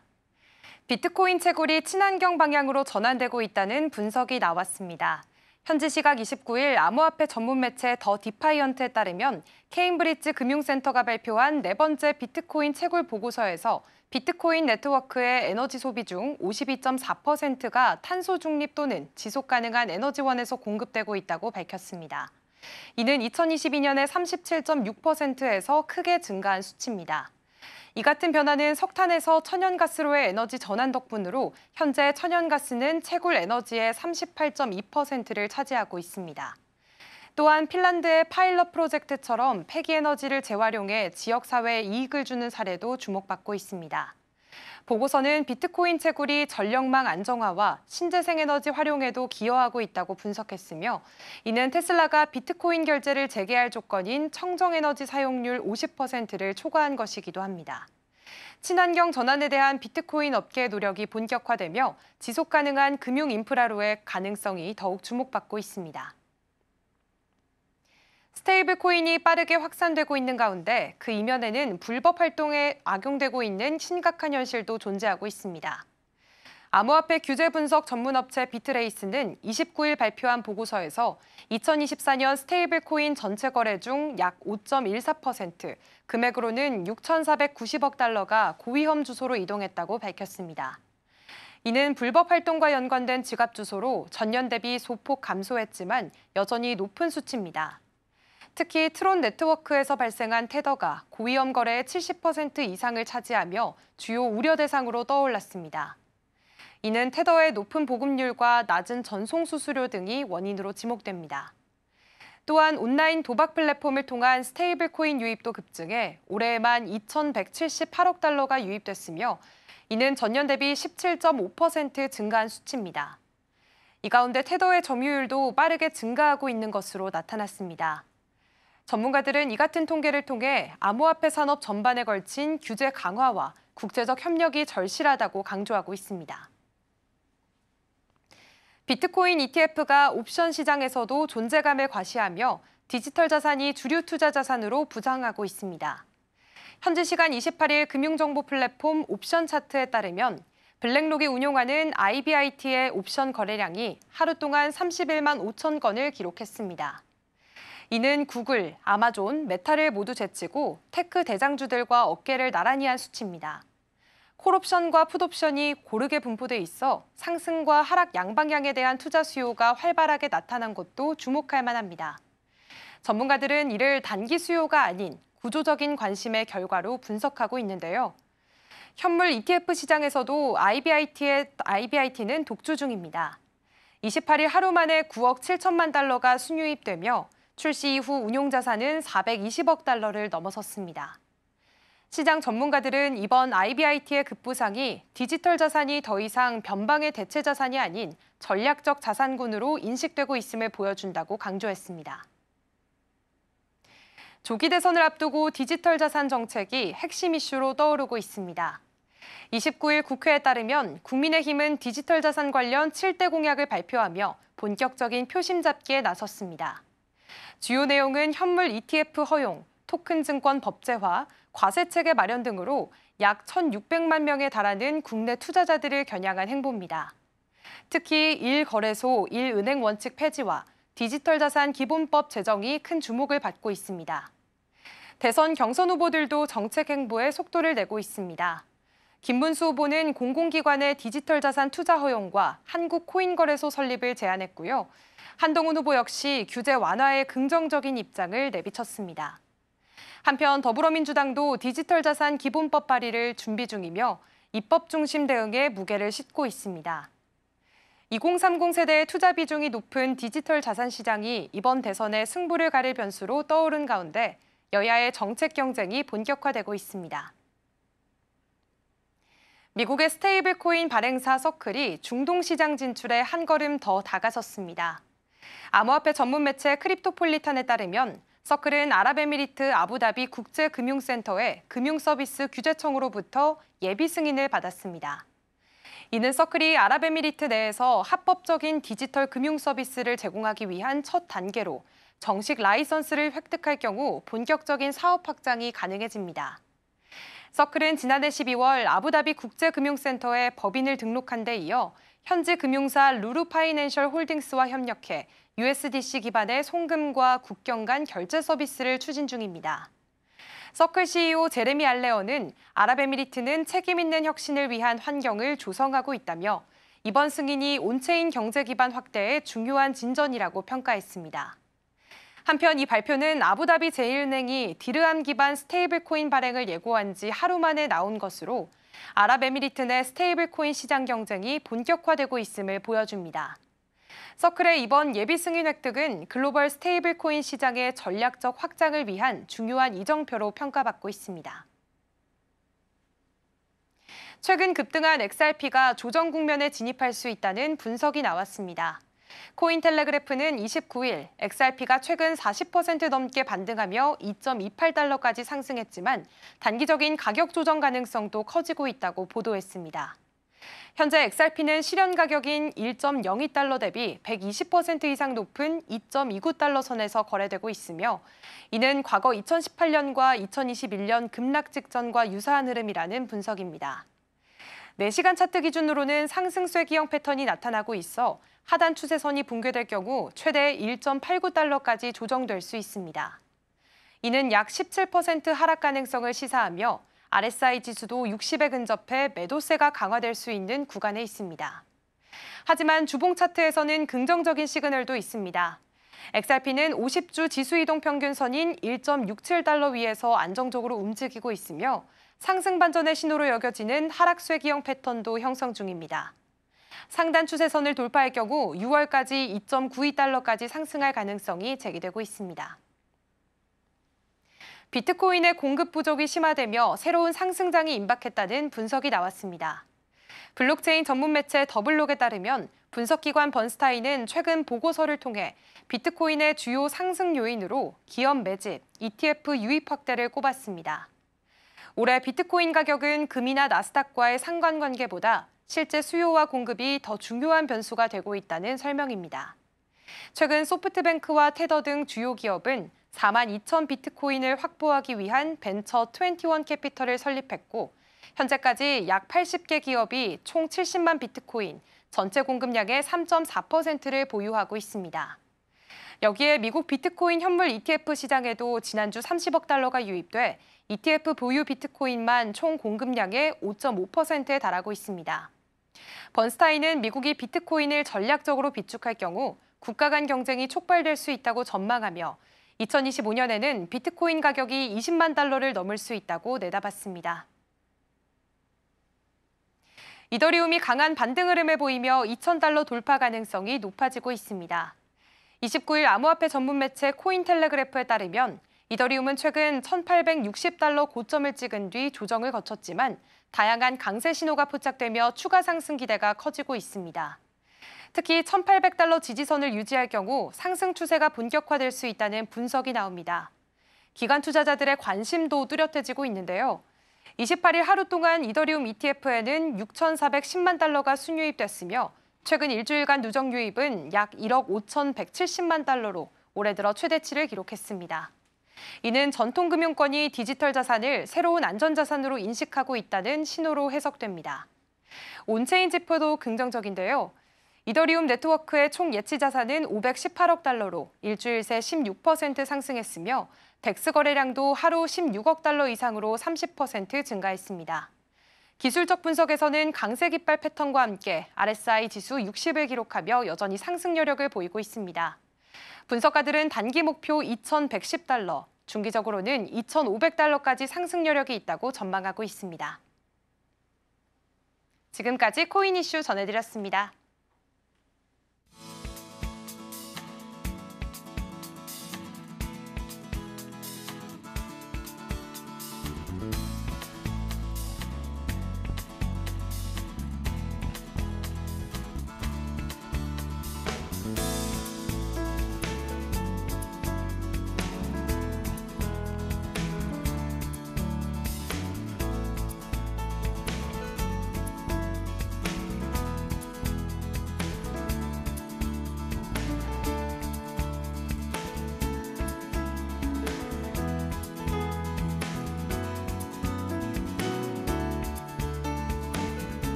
네, 전일장 이슈와 오늘장 분위기 짚어보겠습니다. 스탁포인트 시간입니다. SCTV 이민 멘토와 함께합니다. 어서 오세요. 네, 안녕하세요. 네, 일단 간밤 뉴욕 증시부터 체크를 해보겠습니다. 뉴욕 증시는 3대 지수 모두 강보합권에서 마감을 했습니다. 일단 오늘이 트럼프 대통령 취임 100일을 맞이한 날입니다. 이 관세 전쟁에 대해서도 어느 정도 좀 맷집이 생긴 상황이고요. 그리고 협상에 대한 기대감도 계속해서 있는 상황입니다. 그러다 보니까 투심도 조금은 살아난 모습 확인해 볼 수가 있었는데 어제 우리 시장도 좀 체크를 해보겠습니다. 어제 우리 시장도 좀 견조한 흐름 이어졌습니다. 하지만 어제 좀 강하게 주목을 받았던 종목 중에 하나오션이 있었죠. 산은의 블록딜 영향으로 인해서 어제 좀 주가가 많이 빠졌습니다. 12% 하락하면서 마감을 했습니다. 그래도 상승을 주도해준 거는 바이오주 쪽으로 좋았고요. 그리고 이 자동차 부품을 좀 완화할 수 있다라는 기대감으로 인해서 자동차 쪽으로도 좋은 흐름 보여줬습니다. 특히나 이제 어제 외국인들의 수급이 좀 들어왔다는 점이 조금 포착을 해볼 수가 있었는데 이 수급적인 부분에서도 중요하다라고 멘토님께서 항상 또 강조를 해주셨는데 오늘 이와 함께 이야기 한번 나눠보도록 하겠습니다. 멘토님 어제는 그래도 나쁘지 않은 흐름이었거든요. 네. 코스피에서도 좀 외국인들의 흐름이 좀 들어온 것을 포착할 수가 있었어요. 좀 긍정적으로 해석해봐도 괜찮을까요? 그러니까 어저께 참 장이 어려웠던 게 뭐냐면 네. 계속해서 지금 시장이 올라가고 있거든요. 근데 사실은 우리나라 시장이 이런 식으로 좀 올라가면은 오히려 조금 더 불안해야 되는 게 맞아요. 뭔가 지금 어떻게 뭐 반도체 산업이 잘 돼서 아니면 뭐 자동차 산업이 잘 돼서 뭐 이래서 올라가는 게 아니고 뭐 조선과 방산의 힘으로만큼은 코스피를 끌어당기는 좀 힘이 부족한데 전체적으로 시장은 그래도 끈질기게 잘 버텨주고 있다 정도로 정리를 해드리면 좋을 것 같습니다. 그리고 방금 앵커님께서 말씀하셨다시피 원래 장중에는 이제 현물이 외국인이 매도가 한 2천억 정도 나왔었는데요. 장이 마감하고 나니까 외국인의 매수가 6천억으로 바뀌어 있었습니다. 이거는 아마 저번 주 금요일과 똑같다라고 보시면 돼요. 금요일 날에도 카카오의 블록딜이 있어가지고 SK의 물량을 외국인들이 다 가져간 거고요. 어저께 같은 경우도 외국인들이 모든 종목을 사가지고 지수를 끌어올린 게 아니라 하나오션의 블록딜 지분을 외국인이 시간 외에서 집어갔기 때문에 현물 시장에서 외국인들이 좀 수급이 들어온 것처럼 약간은 여러분들이 오해하실 수는 있지만 전체적으로 외국인들이 이제 현물세로 들어왔나라고 착각을 하시면 안 된다라고 한번 짚어드리고 싶습니다. 다만 코스피 지수 자체는요. 현재 이제 61선을 완전히 눌러주고 어저께 2550선을 넘어서 결국에는 2565로 마감을 졌다라는 사실이 상당히 긍정적으로 보여지는데요. 일단은 우리가 예상했었던 2550포인트를 좀 넘어간 자리에서부터는 계속해서 저는 현금 비중을 좀 늘려놓는 게 좋을 것 같다라는 의견은 계속해서 변함이 없고요. 현금 비중을 늘려놓겠다라는 거는 시장이 떨어지니까 조심하세요라는 의미보다는 만약에 지금 시장이 좀 불안정하고 결국에는 미국에서 고용 보고서도 좀 낮게 나왔고요. 미국의 소비자 신뢰지수라는 게 있어요. 소비자들이 시장에 대해서 아니면 내가 집 앞에 가는 마트에 대해서 돈을 풍족하게 쓸 수 있는지 뭐 이거에 대한 지수가 소비자 신뢰지수인데요. 그 소비자 신뢰지수도 점점 떨어지고 있습니다. 그와 반대로 시장은 올라가고는 있습니다만 그런 전체적인 경기 침체의 지표 정도를 좀 봐가면서 투자를 진행해야 되기 때문에 한 번 정도의 눌림은 좀 더 있지 않을까 좀 조심스럽게 예측을 하는 바이기 때문에요. 지금 시장에서는 현금을 어느 정도 한 30% 정도 포트폴리오에서 마련해 놓고 가는 게 훨씬 더 좋아 보인다라고 정리해드리고 싶습니다. 네, 지금 미국에서는 경제 지표가 계속해서 발표가 되고 있습니다. 시장 예상치보다 하회를 하면서 조금은 좋지 않은 흐름이 보여지고 있기 때문에 이에 대해서는 파악을 해볼 필요가 있겠습니다. 어제 외국인들의 매수가 들어왔다는 게 이 하나오션 쪽으로 많이 들어왔다라고도 말씀을 해주셨는데 그렇다면 하나오션에 대해서 잠깐만 더 이야기를 해보자면 지금 이 블록딜로 인해서 지금 주가가 빠지고 있는 거잖아요. 네. 또 불안정한 상황인 거기도 하고 네. 그럼 외국인들의 매수가 들어왔다는 건 이건 오히려 좀 저가 매수의 기회, 긍정적으로 바라봐도 괜찮을까요? 어느 정도 하나오션 그러니까 이제 조선 쪽에 대해서 관심이 있으셨던 분들은 네. 지금부터는 관심 종목에 좀 넣어놔도 될 것 같아요. 오. 그러니까 블록딜이라는 건 분명 하나오션에 대해서는 악재는 맞아요. 네. 악재는 맞고 현재 조선업황 자체들이 신고가를 써가면서 주가가 우리가 따라가기에 좀 부담스러웠는데 네. 어떻게 보면은 뭐 지금 2등주라고 불릴 수 있는 하나오션이 이런 식으로 주가가 좀 조정을 받아주게 된다면 추가적인 조정이 나오겠죠. 기술적으로 본다면 한 7만 원 초반대까지는 조금 더 떨어져 준다면요. 저는 7만 원 초반자리에서부터는 충분히 이 종목을 담아가셔도 좋을 것 같다라는 생각이 좀 듭니다. 다만 오늘 이제 어저께 마감가가 78,500원이었기 때문에요. 조금은 추가적으로 좀 눌러주는 성향이 좀 좋을 것 같고 아마도 오늘은 반대 매매의 영향 그리고 어저께 외국인의 매수의 영향으로 기술적 반등이 좀 들어오긴 할 텐데요. 급하게 매매하지 마시고 7만 원 초반 가격까지 좀 기억하자라고 정리해드리고 싶습니다. 네, 지금 현재 예측을 보니까 1.6% 상승하면서 조금은 오늘은 상승하는 흐름 보여주고 있는 점 체크를 하시면서 7만 원대 초반 정도 좀 기억하시면 좋을 것 같습니다. 그리고 간밤에 또 이런 이슈가 있었습니다. 또 자동차 부품 관세를 완화하겠다. 이 행정명령에 서명을 하기도 했는데 지금 그러면서 어제 이 기대감으로 인해서 현대차와 기아 쪽으로 좋은 흐름 보여줬습니다. 오늘 이제 행정명령 서명도 했기 때문에 더 좋은 흐름 좀 만나볼 수 있을까요? 좀 좋은 흐름이 나왔으면 좋겠는데 이게 조금 살펴보면 네. 결국에는 자동차 부품에 대해서 관세를 완화해 주는 거거든요. 1년 동안에는 이제 전체 자동차 값의 15%를 페이백을 해주겠다라는 건데 결국에는 지금 트럼프 대통령이 얘기하는 건 네. 포드나 GM을 데리고 얘기해서 미국에서 자동차를 만드는 거에 대한 부품에 대해서 관세를 면제해 주는 겁니다. 그렇기 때문에 실질적으로 우리나라 현대 기아차, 거기다 뭐 현대 모비스 아니면 뭐 SL, HL 만도 같은 자동차 부품 회사들은 직접적인 수혜가 될 수는 없다라고 정리를 해드리고 싶고요. 뭐 물론 현재 지금 관세가 많이 완화되고 있다. 트럼프 대통령이 지금 많이 관세에 대해서 땜질을 하고 있다. 이렇게 표현을 많이 하고 있기는 한데 우리가 조금 더 상세히 보자면요. 일단은 현재 트럼프의 이 관세 정책에 대해서는 계속해서 ING, 진행 중이라고 보시는 게 가장 좋을 것 같아요. 결국에는 어저께 자동차 부품에 대해서 관세 유화 제스처가 나오긴 했는데 우리가 그러면은 GM이라든지 포드, 그다음에 스텔란티스의 주가의 움직임을 좀 보시면 좋을 것 같습니다. 큰 움직임이 없었거든요. 그만큼 현재 트럼프 대통령의 이 관세에 대한 정책에 대해서는 자국을 보호하는 데에만 지금 심취가 돼 있지 절대로 뭐 현대 기아차 아니면 독일의 뭐 벤츠라든지 아우디 이런 외국 해외 자동차 회사에 대해서는 절대 포용적인 제스처를 취하고 있지 않기 때문에요.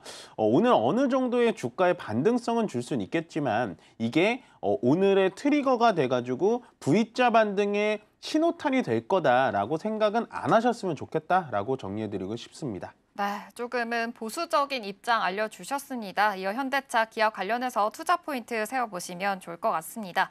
그래도 오늘 우리 양시장은 좀 상승 출발할 것으로 보입니다. 코스피가 0.18% 그리고 코스닥도 0.14% 조금은 좀 상승세가 강하진 않지만 그래도 빨간불 켜주고 있다는 점 확인해 보시고요. 또 앞서 말씀해 주신 대로 하나오션 오늘 조금은 저가 매수 기회가 오고 있는 것 같습니다. 지금 1.6% 상승하면서 지금 79,000원대 지나고 있는데 앞서 말씀해 주신 대로 7만 원대 초반이라면 저가 매수의 기회까지 볼 수도 있다라는 점 참고하시면서 우리 시장 출발해 보도록 하겠습니다.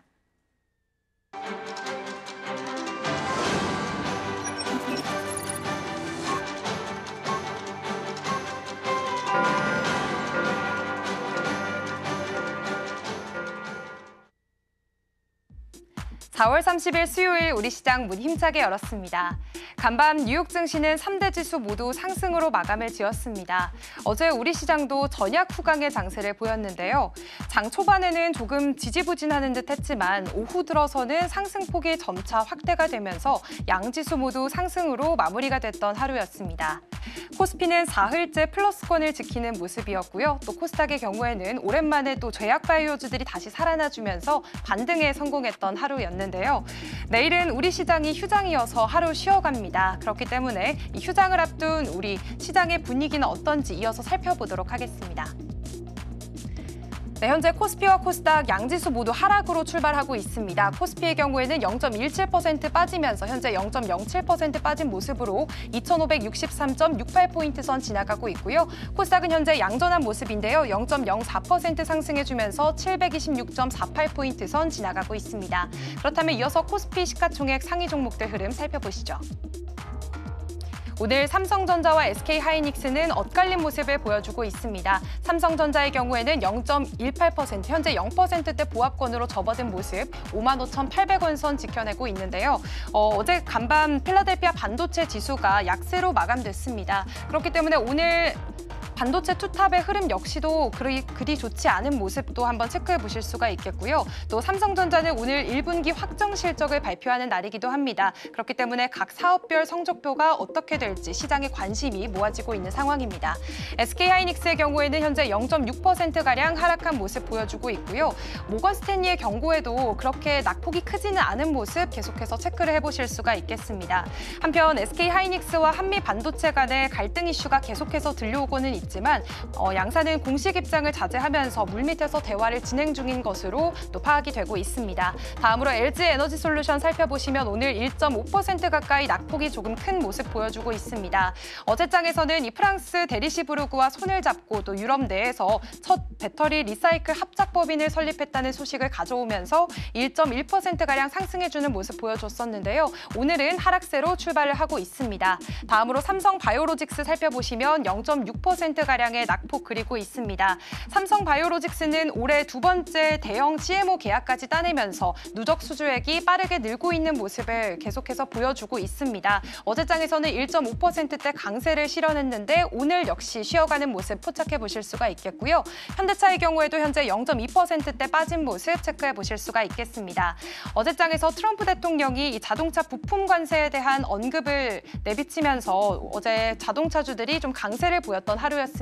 하지만 현재의 경우에는 지금 약세로 돌아선 모습 확인해 보실 수가 있겠고요. 한편 현대차는 ACT 엑스포 2025에 참가를 해서 수소 전기 트럭인 더 뉴 엑시언트를 북미에 새롭게 선보인다는 소식도 함께 전해졌습니다. 이어서 살펴보시죠. 삼성전자 우선주 0.75%대 강세 나타내고 있고요. 하나에어로스페이스는 어제 많이 빠졌었는데 오늘 장에서는 0.49%대 강보합으로 전환한 모습 체크해 보실 수가 있겠습니다. 어제 하나오션의 이슈로 인해서 하나그룹주들이 동반 약세를 보였던 하루였습니다. 한편 하나에어로스페이스가 중동 지역 사업 확장을 목표로 올해 안에 사우디에 진출할 계획이라는 소식도 함께 가져가 보시면 좋을 것 같습니다. 오늘 셀트리온 0.7%대 낙폭 보이고 있고요. 기아는 현재 보합권 흐름 보여주고 있습니다. HD 현대중공업의 경우에는 0.5%가량 상승해주는 모습으로 현재장 지나가고 있습니다. 이어서 코스닥 시장도 살펴보시죠. 네, 오늘 HLB만 지금 상승불 켜주고 있는 모습입니다. 0.7%가량 상승해주는 모습으로 56,100원 선 지나가고 있는데요. HLB 상승해주고 있지만 반대로 알테오젠의 경우에는 오늘 다시 낙폭을 그리고 있습니다. 0.3%가량 빠지면서 36만 2천원 선에서 거래가 되고 있습니다. 또 에코프로 그룹주들 오늘 좀 약세를 실현해내고 있습니다. 에코프로의 경우에는 오늘 0.5%에서 6%가량 하락세를 보여주는 모습도 보여주고 있고요. 또 이제 레인보우 로보틱스의 경우에도 1.6%가량 큰 낙폭을 그리면서 27만 7천원 선에서 거래가 되고 있다는 점도 함께 체크해 보시면 좋겠습니다. 그렇다면 이어서 살펴보도록 하겠습니다. 네, 오늘 코스닥 시장은 전체적으로 좀 하락불이 보여지고 있습니다. 휴젤과 클래시스 그리고 파마 리서치까지 어제장에서 좀 강한 상승세를 보여줬던 미용기기 테마들이 조금 오늘은 하락세를 보여주고 있는데요. 휴젤 같은 경우에는 1.2%가량 낙폭을 그리고 있고요. 클래시스는 지금 다시 양전을 한 모습 확인해 보실 수가 있겠습니다. 0.16% 상승해주면서 64,200원 선 지나가고 있고요. 파마 리서치는 1.6%가량의 낙폭을 그리고 있습니다. 사실 어제장에서 미용기기 테마가 좀 강세를 보였었는데요. 아무래도 관세 무풍지대이기도 하고 또 일본과 중국의 5월 초 연휴를 앞두고 이런 관광객들이 화장품이나 미용기기 테마에 관심을 가질 것이다라는 기대감 속에서 어제장에서는 좀 강한 상승세를 보여줬었는데 오늘은 클래시스 제외하고는 쉬어간다는 점 체크해 보시면 좋겠고요. 또 펩트론과 리가켄바이오 역시나 좀 낙폭을 그리고 있습니다. 펩트론은 2.5%가량의 낙폭이 더 큰 모습 확인이 되고 있고요. 리가켄바이오 쪽으로는 이제 0.7%가량 하락세 보여주고 있는데요. 리가켄바이오는 한편 미국 암학회에서 차세대 스팅 항암제가 두각을 보였다는 그런 소식도 들려왔다는 점까지 함께 체크해 보시면 좋겠습니다. 지금까지 시장 상황 전해드렸습니다. 네, 4월 30일 수요일 우리 시장 개장했습니다. 지금 예측과 다르게 양시장 모두 하락으로 전환을 했습니다. 코스피가 0.2%, 코스닥 또한 0.26% 하락하면서 지나고 있는데요. 지금 삼성전자, SK하이닉스 모두 반도체 투톱도 쉬어가는 흐름 보여지고 있고요. 코스피에서도 지금 상위권에서는 하락폭이 좀 더 깊습니다.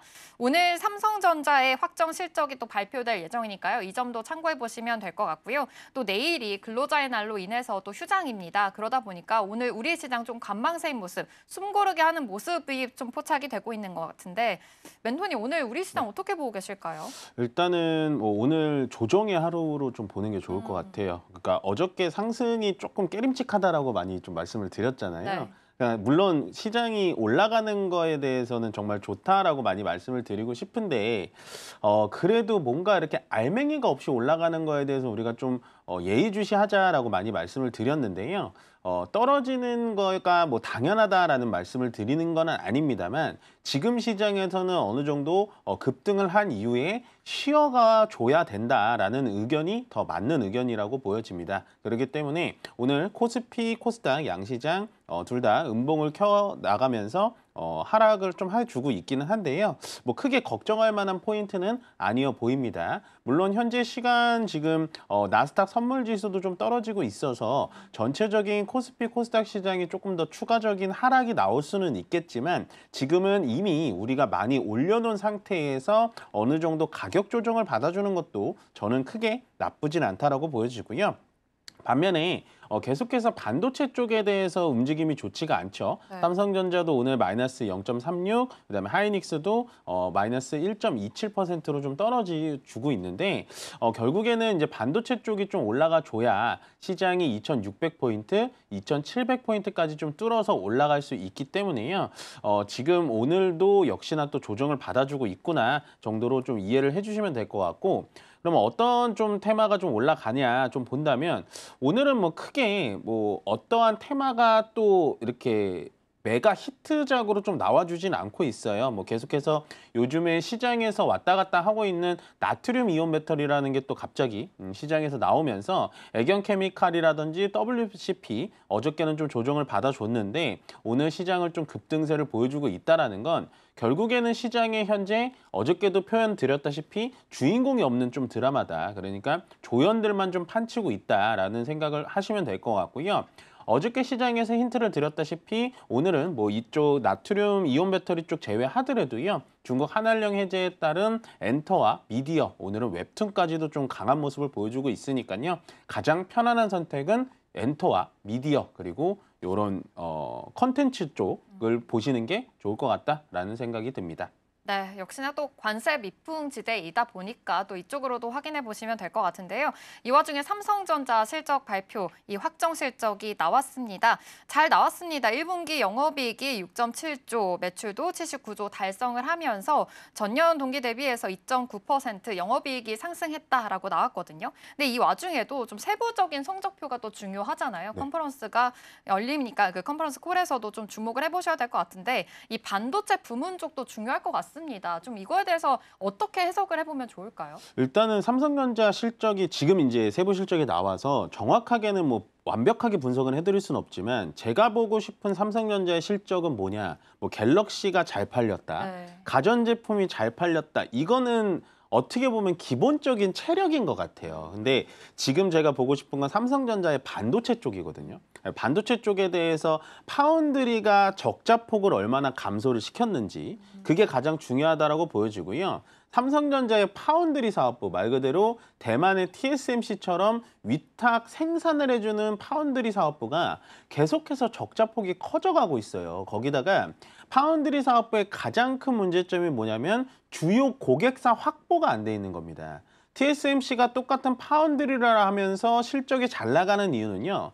엔비디아가 됐던 이런 대형 고객사들이 굉장히 많다라는 거고요. 반면에 삼성전자의 파운드리는 지금 중국 업체 정도 밖에는 좀 없을 것 같고, 뭐 어저께 뉴스에서는 퀄컴에서 뭐 2나노 반도체를 파운드리를 맡겼다라는 단독 보고 뉴스가 나왔는데, 시장에서는 지금 단독 보고 뉴스는 삼성전자에 대해서 믿지를 않고 있습니다. 그렇기 때문에 이 파운드리 사업에서 얼마나 적자폭을 감소해 줄지 앞으로 그 행동에 대해서 주목을 해봐야 되는 포인트다라고 보여집니다. 네, 삼성전자 이 확정 실적 부문에서도 세부 성적표가 또 중요합니다. 뭐 갤럭시 25에 대해서는 높은 판매량을 기록했지만 이 안에서도 파운드리 실적 부분이 또 굉장히 중요하다라는 점 찝어주셨으니까요. 또 계속해서 뉴스 팔로우 해주시면 될 것 같습니다. 그렇다면 어제 또 잘 갔던 종목 중에 하나가 전력이었습니다. 사실 지금 이 AI 관련해서도 전력 수요가 계속해서 필요한 상황인 거고, 노후 설비 교체에 대해서는 이런 이슈들도 계속해서 나오고 있는 상황입니다.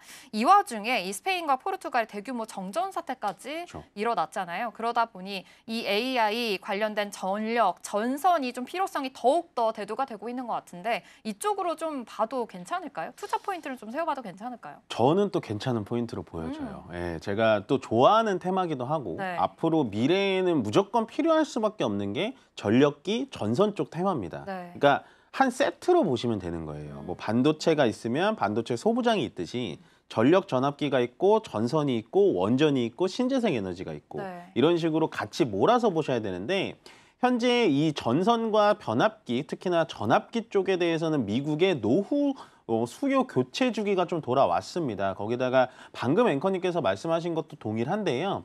유럽 쪽에서 계속돼서 정전 사태가 일어나고 있어요. 원래 이탈리아 같은 데는 정전이 원래 자주 일어나고요. 이번에 스페인에서는 뭐 수천만 명이 피해를 보는 그런 사태가 좀 일어났듯이, 결국에는 전선, 전압 이쪽에 대해서 실적이 잘 나왔는데도 불구하고 AI 데이터 센터 그런 완공 시점이 연기가 되다 보니까 시장에선 AI가 더 이상 필요가 없는 거 아니야? 그렇게 되면은 전력기, 전압기가 더 이상 필요가 없을 텐데 하면서 HD 현대일렉트릭이 주가가 고점을 향해 가다가 눌려줬거든요.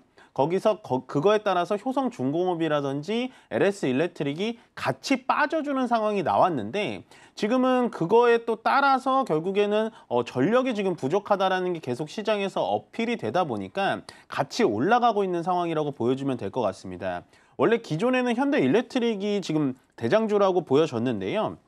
요즘의 움직임, 특히나 차트적으로 본다면 효성중공업이 조금 더 탄력이 좀 좋을 것 같지 않을까라는 생각을 합니다. 이미 전고점을 한 번 더 트라이하면서 오늘은 어저께 올라간 거에 대해서 약간은 좀 숨 쉬어가는 좀 차트로 보여지는데요. 추가적인 상승이 나오면 이제 뭐 신고가 영역으로 좀 들어가게 되는데, 어쨌든 지금 한 53만 5천 원 정도 자리만 뚫어진다면 추가적으로 상승 여력이 또 있으니까요. 뭐 여태까지의 대장주 차트적으로만 봤을 때 말씀드리는 겁니다.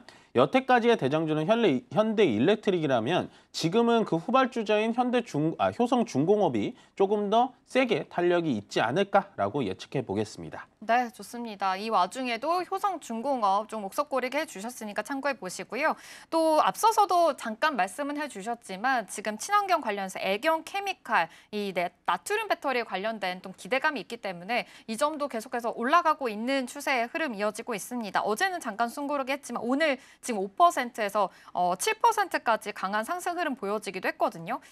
나트륨 배터리 쪽으로 계속해서 좀 봐도 괜찮을까요? 뭐 이것도 아마도 제가 봤을 때는 좀 저가형 배터리로 네. 앞으로 좀 괜찮을 것 같지 않을까라는 생각을 해요. 물론 지금 뭐 애경케미칼이라는 종목이 테마성으로 좀 올라가는 건 있어요. 그러니까 단기성 테마로 올라가는 건 있는데, 이 나트륨 배터리를 제가 좀 연구하다 보니까 원래 기존에 우리나라에서 잘 만들던 3원계 배터리, NCM 배터리가 가장 비싸고요.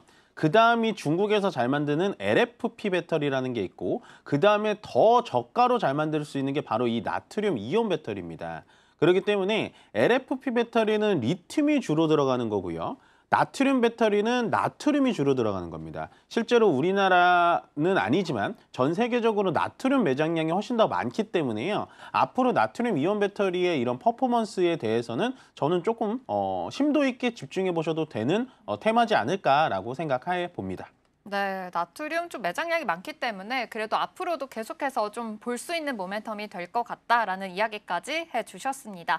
내일은 5월 1일로 근로자의 날 휴장입니다. 이 점 참고하셔서 오늘의 투자 포인트 잘 세워보시면 좋을 것 같습니다. 스탁 포인트는 여기서 마무리하도록 할게요. STV 이민 멘토와 함께했습니다. 고맙습니다. 네, 고맙습니다.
네, 계속해서 캐스팅콜로 이어가 보도록 하겠습니다. 오늘 도움 말씀에는 이코노미 리서치 이슬이 대표 자리해 주셨습니다. 대표님 어서 오세요. 네, 안녕하세요.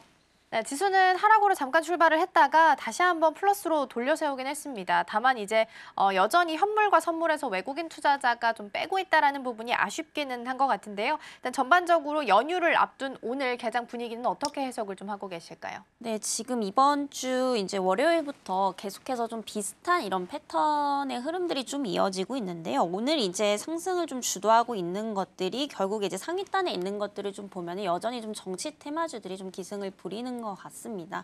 그래서 전체적인 어떤 상승이다라기보다는 일부 이제 개별 이슈가 있는 또 이제 그 종목군들 위주로 수급이 옮겨가고 있는 이런 패턴이라고 좀 판단이 되고 있는 상황이고요.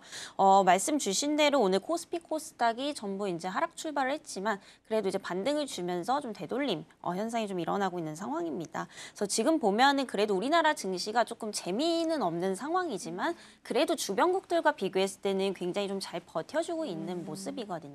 특히나 뭐 중국하고 이런 일본과 같은 아시아 증시와 비교를 해보더라도 거기는 좀 애매한 플러스권이라고 하면은 그래도 우리나라는 한 3%대 상승 계속해서 좀 이어가고 있다라는 점을 본다면 굉장히 좀 잘 버텨주고 있다라고 좀 판단이 됩니다.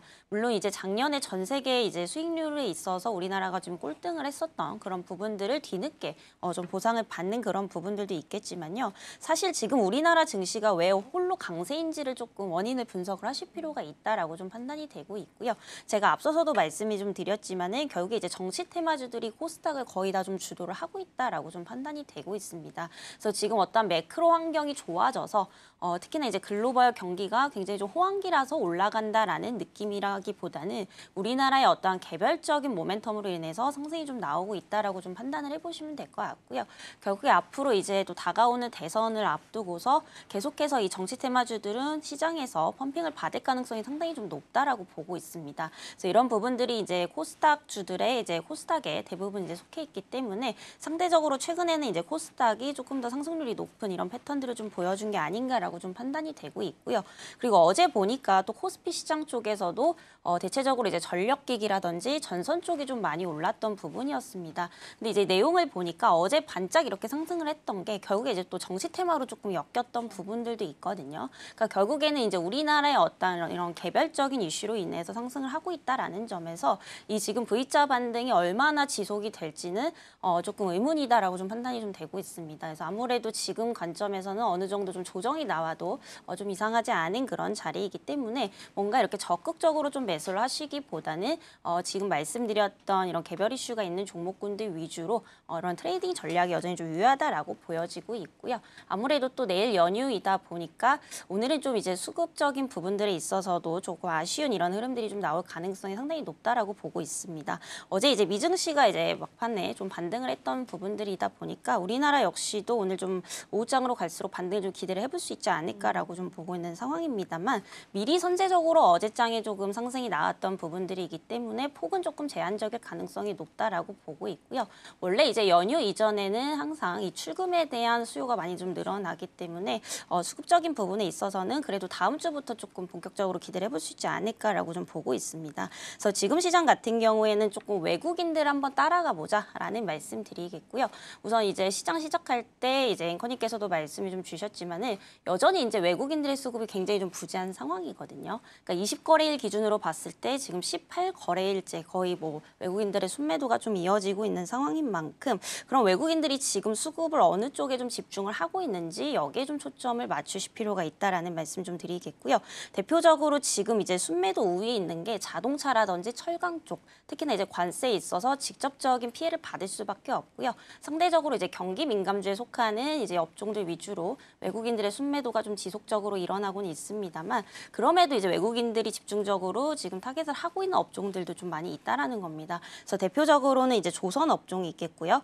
음식료 업종도 최근에 이제 경기 방어주로서 지속적인 좀 상승세가 일어나고 있습니다. 그리고 엔터주의 경우에도 여전히 순매수를 좀 지속 중에 있다라는 점을 봤을 때 이 외국인들을 한번 따라가 보는 이런 패턴들도 좀 중요하지 않을까 이렇게 좀 보고 있는 상황입니다. 그래서 전체적으로 봤을 때 조선, 음식료, 엔터주 그리고 전력기기까지 이런 이제 좀 외국인들의 순매수가 좀 지속적으로 들어오고 있는 섹터 위주로 한번 좀 공략을 해보셔도 좋겠다라는 말씀 드리도록 하겠습니다. 네, 이러한 시장은 어쨌든 간 다른 국가에 대비해서는 잘 버티고 있는 상황, 그리고 외국인이 어떤 종목을 좀 담고 있는지 잘 체크를 해보자라는 말씀 주셨고요. 조선, 그리고 엔터, 전력기기, 까지 얘기를 좀 해주셨습니다. 일단 조선은 오늘 또 이벤트가 있죠. 방한선 장관 방한도 있고 도널드 트럼프 주니어 방한도 있어서 같이 좀 체크를 해보시면 좋지 않을까 싶습니다. 자, 그럼 이어서 이제 우리 팀장님께서 계속 외국인이 어떤 종목을 좀 담는지 봐야 된다라고 말씀해 주셨으니까 일단 외국인들이 어떤 종목에 러버크를 보내고 있는지 먼저 확인을 좀 해보도록 하겠습니다. 상위 5가지 종목 체크가 좀 되어 있고요. 1위는 여전히 하나오션이 자리를 하고 있습니다. 블록딜에 대한 여파가 여전히 좀 오버행에 대한 이슈가 우려가 좀 있긴 합니다만 하나오션에 대해서는 여전히 러브콜을 1위 종목으로 보내고 있는 것으로 확인이 좀 되고 있고요. 두 번째로는 BHI입니다. 원전 쪽 하면 두산에너랑 지금 BHI가 가장 대표적인 종목인데 두산에너는 6위로 담아가고 있고요. BHI는 2위로 담아가고 있는 것으로 체크가 좀 되고 있습니다. 원전 쪽에 있어서도 일단은 긍정적인 시각을 좀 주고 있는 것 같고요. 여전히 HD 현대일렉트릭은 외국인과 기관 같이 담아가면서 앞서서 말씀해 주셨다시피 전력기기에 대해서는 긍정적으로 이 큰 손들이 좀 판단을 하고 있는 것 같고요.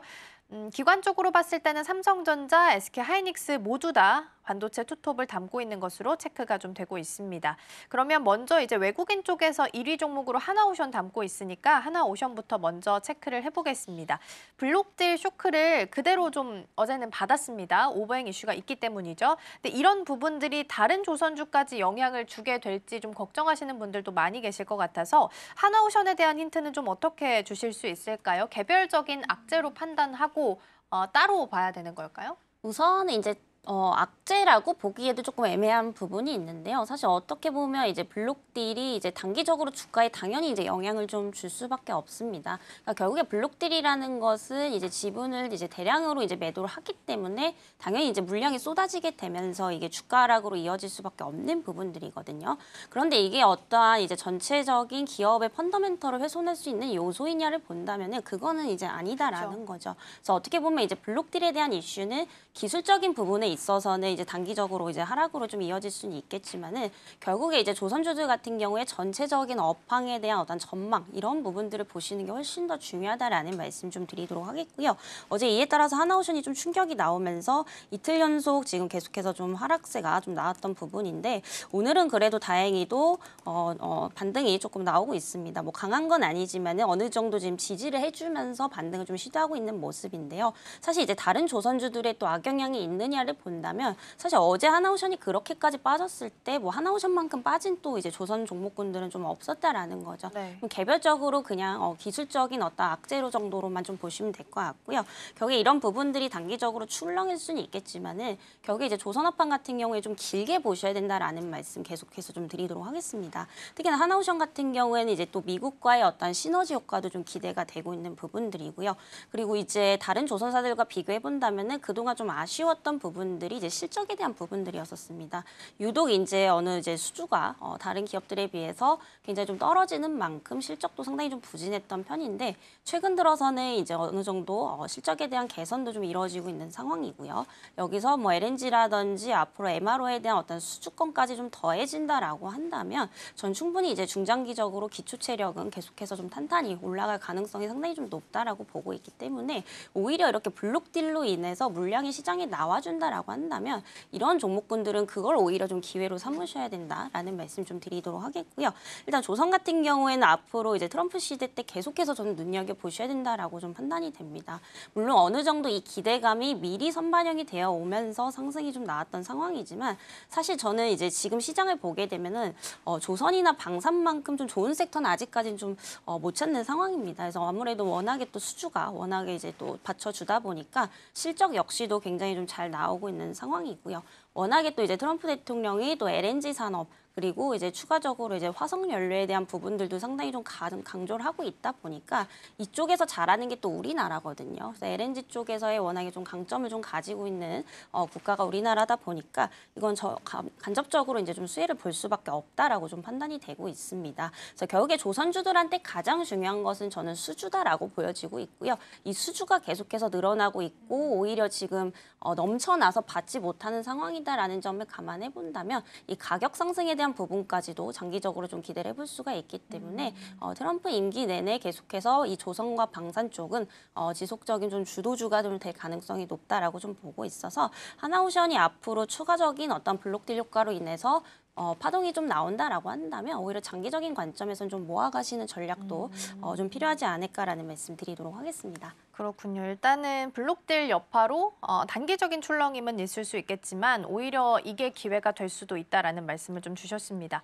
그렇죠. 완전히 나쁘다고 볼 수는 없는 게 또 산업은행 입장에서는 지금쯤 많이 올라왔으니까 투자금 회수도 해야 되는 타이밍이기도 하고 그러면서 자기 자본 비율도 개선을 시키기 위해서는 판단을 좀 내릴 수밖에 없는 시점이긴 하죠. 다만 이제 하나오션 주주 입장에서 보면은 당황스러운 이슈일 수밖에 없기 때문에 오히려 출렁임이 좀 있다면 신규 매수 관점은 좀 괜찮다라는 말씀 주신 것 같고요.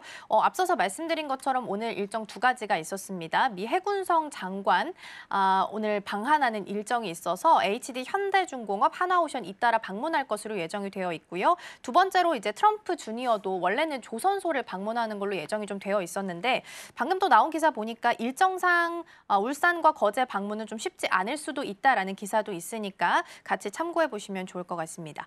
그럼 이번에는 시선을 좀 옮겨서 원전 쪽으로 가보겠습니다. 이제 아까 5위 종목까지밖에 안 나와서 두산 에너빌리티가 잘리긴 했는데 오늘 2위가 BHI고 6위가 두산 에너빌리티를 지금 담고 있는 것으로 파악이 됩니다. 최근에 BHI 대표님 그 수주 소식 있었잖아요. 그래서 굉장히 신고가 영역까지 일단은 넘보면서 전고 뛰어넘으면서 시선을 좀 집중시키고 있는 상황인데 이렇게 신고가 나오는 종목들은 일단 시장에서 픽을 했으니까 뭐 묻지도 따지지도 말고 일단은 접근을 좀 해보는 전략 어떻게 좀 보실까요? 우선은 항상 저는 누누이 말씀드리지만 조정 시의 매수 관점이 좀 더 안전하지 않을까라고 보고 있고요. 사실 원전 같은 경우에는 뭐 제 이전부터 한번 좀 말씀을 좀 드렸었습니다. 항상 조정 시에는 그래도 우리가 테마 관점에서 한번 계속해서 좀 주목을 해볼 필요는 있다라고 말씀을 드렸고요.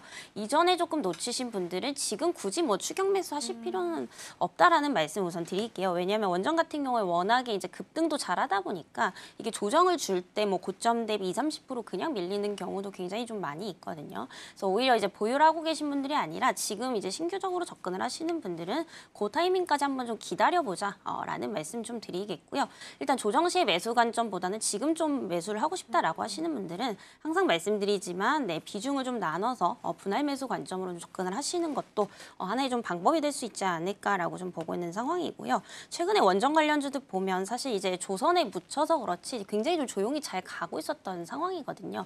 물론 이제 그 큰 폭은 이제 그만큼 크진 않았지만은 그럼에도 이제 저점 대비해서 최소한 50% 이상의 어떤 좀 상승이 좀 나오고 있습니다. 여기 원전 같은 경우에는 이제 전력이랑 또 연관을 좀 지어볼 수가 있는 거거든요. 그럼 결국에 전 세계적으로 지금 전력 수요가 증가하고 있다라는 것을 다 알고 계실 겁니다. 이렇게 되면은 그 어떤 에너지를 어디서 공급을 하느냐, 결국에 이제 원전이 될 수밖에 없는 부분들이거든요. 그럼 앞에서 제가 이제 전력 설비를 좀 말씀 좀 드렸었는데, 결국에 전력 설비 쪽이 간다라는 것은 원전도 좀 같은 기조로 좀 갈 수밖에 없다라고 좀 판단이 되고 있습니다. 그래서 결국에 이제 이런 부분들이 우리나라 관련 기업들의 어떤 수주로 좀 이어지고 있는 상황이고요. 최근 들어서 이제 두산에너빌리티나 BHI나 수주 증가 소식이 계속해서 좀 일어나고 있는 상황입니다. 특히나 이제 주기기 쪽에서는 이 두 기업이 거의 대장이라고 좀 보시면 될 것 같고요. 다른 이제 원전주들보다도 이제 BHI나 이제 두산에너빌리티가 가장 좀 대장격으로 움직이고 있기 때문에 이와 관련해서 한번 계속해서 좀 관심 있게 보시면 좀 좋지 않을까라는 말씀 드리겠고요. 그리고 이게 또 정치적인 부분하고도 어떻게 보면 연관을 좀 지어볼 수가 있을 것 같습니다. 아무래도 이제 팬은 까봐야 아는 거지만 지금 이제 어떤 여론상으로 좀 보게 되면은 이재명 후보가 당선될 가능성이 굉장히 좀 높은 상황이잖아요. 근데 우리가 이제 민주당 하면은 사실상 원전보다는 이제 신재생 쪽으로 좀 많이 생각을 하실 텐데, 최근 들어서 이제 이재명 후보의 어떤 공약들을 보게 되면은 굉장히 좀 중도에 가까운 이런 공약들이 굉장히 좀 많이 나오고 있습니다. 특히나 원전에 대해서도 뭐 폐기라든지 좀 뒤로 미루는 이런 느낌이 아니라 같이 이제 공생하자라는 어떤 취지로 좀 말을 하고 있는 상황이기 때문에 이와 관련해서도 이제 원전 관련주들에 있어서 굉장히 좀 긍정적인 모멘텀으로 좀 작용할 가능성이 높아서 이 원전 관련주들은 조정 시에 계속해서 중장기적으로 한번 눈여겨보자라는 말씀 좀 드리도록 하겠습니다. 네, 테마 관점으로서 원전주도 긍정적으로 말씀 좀 해주셨습니다. 조정 시 매수 말씀해 주셨기 때문에 이렇게 좀 많이 올라갈 때는 좀 따라가기보다는 일단 조정이 좀 나올 때까지 기다리자라고 말씀 주셨고요. 차트 좀 열어보니까 두산에너도 한 4월 8일부터 쭉 차트가 예쁘게 그려지고 있고, BHI도 일봉상으로 봤을 때 4월 7일부터는 계속 5일선 타면서 차트가 좀 비슷하게 두 종목 모두 다 움직이는 모습이 좀 체크가 됩니다. 이 부분도 같이 참고해 보시면 좋겠습니다. 자, 그럼 이어서 오늘 올라오고 있는 테마들도 함께 점검해 보도록 하겠습니다. 첫 번째 테마부터 열어보겠습니다. 전력기기입니다. 앞서서 우리 대표님께서 긍정적으로 말씀해 주셨던 섹터 중 하나고요. 어제 이제 스페인과 포르투갈 관련해서 대규모 정전 사태 이야기도 있었습니다. 물론 아직까지 완벽하게 이유가 밝혀지진 않았지만 어찌됐든 간 전력에 대한 수요가 높아질 수밖에 없는 시점이 됐기 때문에 이에 대해서 좀 긍정적으로 좀 판단을 하고 있고요. 그래서 어제도 시세가 굉장히 강하게 나왔다라는 부분도 함께 보시면 좋겠습니다. 두 번째 열어보겠습니다. 두 번째는 웹툰이랑 엔터 쪽 같이 좀 묶어봤고요. 엔터는 어제도 좀 짚어보긴 했습니다만 이펙스, 한국인 멤버로 다 이루어져 있는 그룹인데 콘서트를 중국에서 개최한다라는 기대감, 그리고 드림 콘서트도 이제 9월에 중국 하이난에서 개최가 되는데 여기에 이제 한국 아이돌들도 많이 참가할 것으로 알려지게 되면서 한한령 해제에 대한 기대감이 점차 높아지게 됩니다. 언제부터 딱 해제한다 이게 아니라 점차 이렇게 자연스럽게 해제되는 분위기가 만들어지는 중이기 때문에 긍정적인 평가가 좀 나오고 있는 것 같고요. 웹툰은 이제 관련해서 정책 모멘텀도 좀 같이 받아가고 있다라는 부분 참고해 보시면 좋겠습니다. 마지막 또 열어볼까요?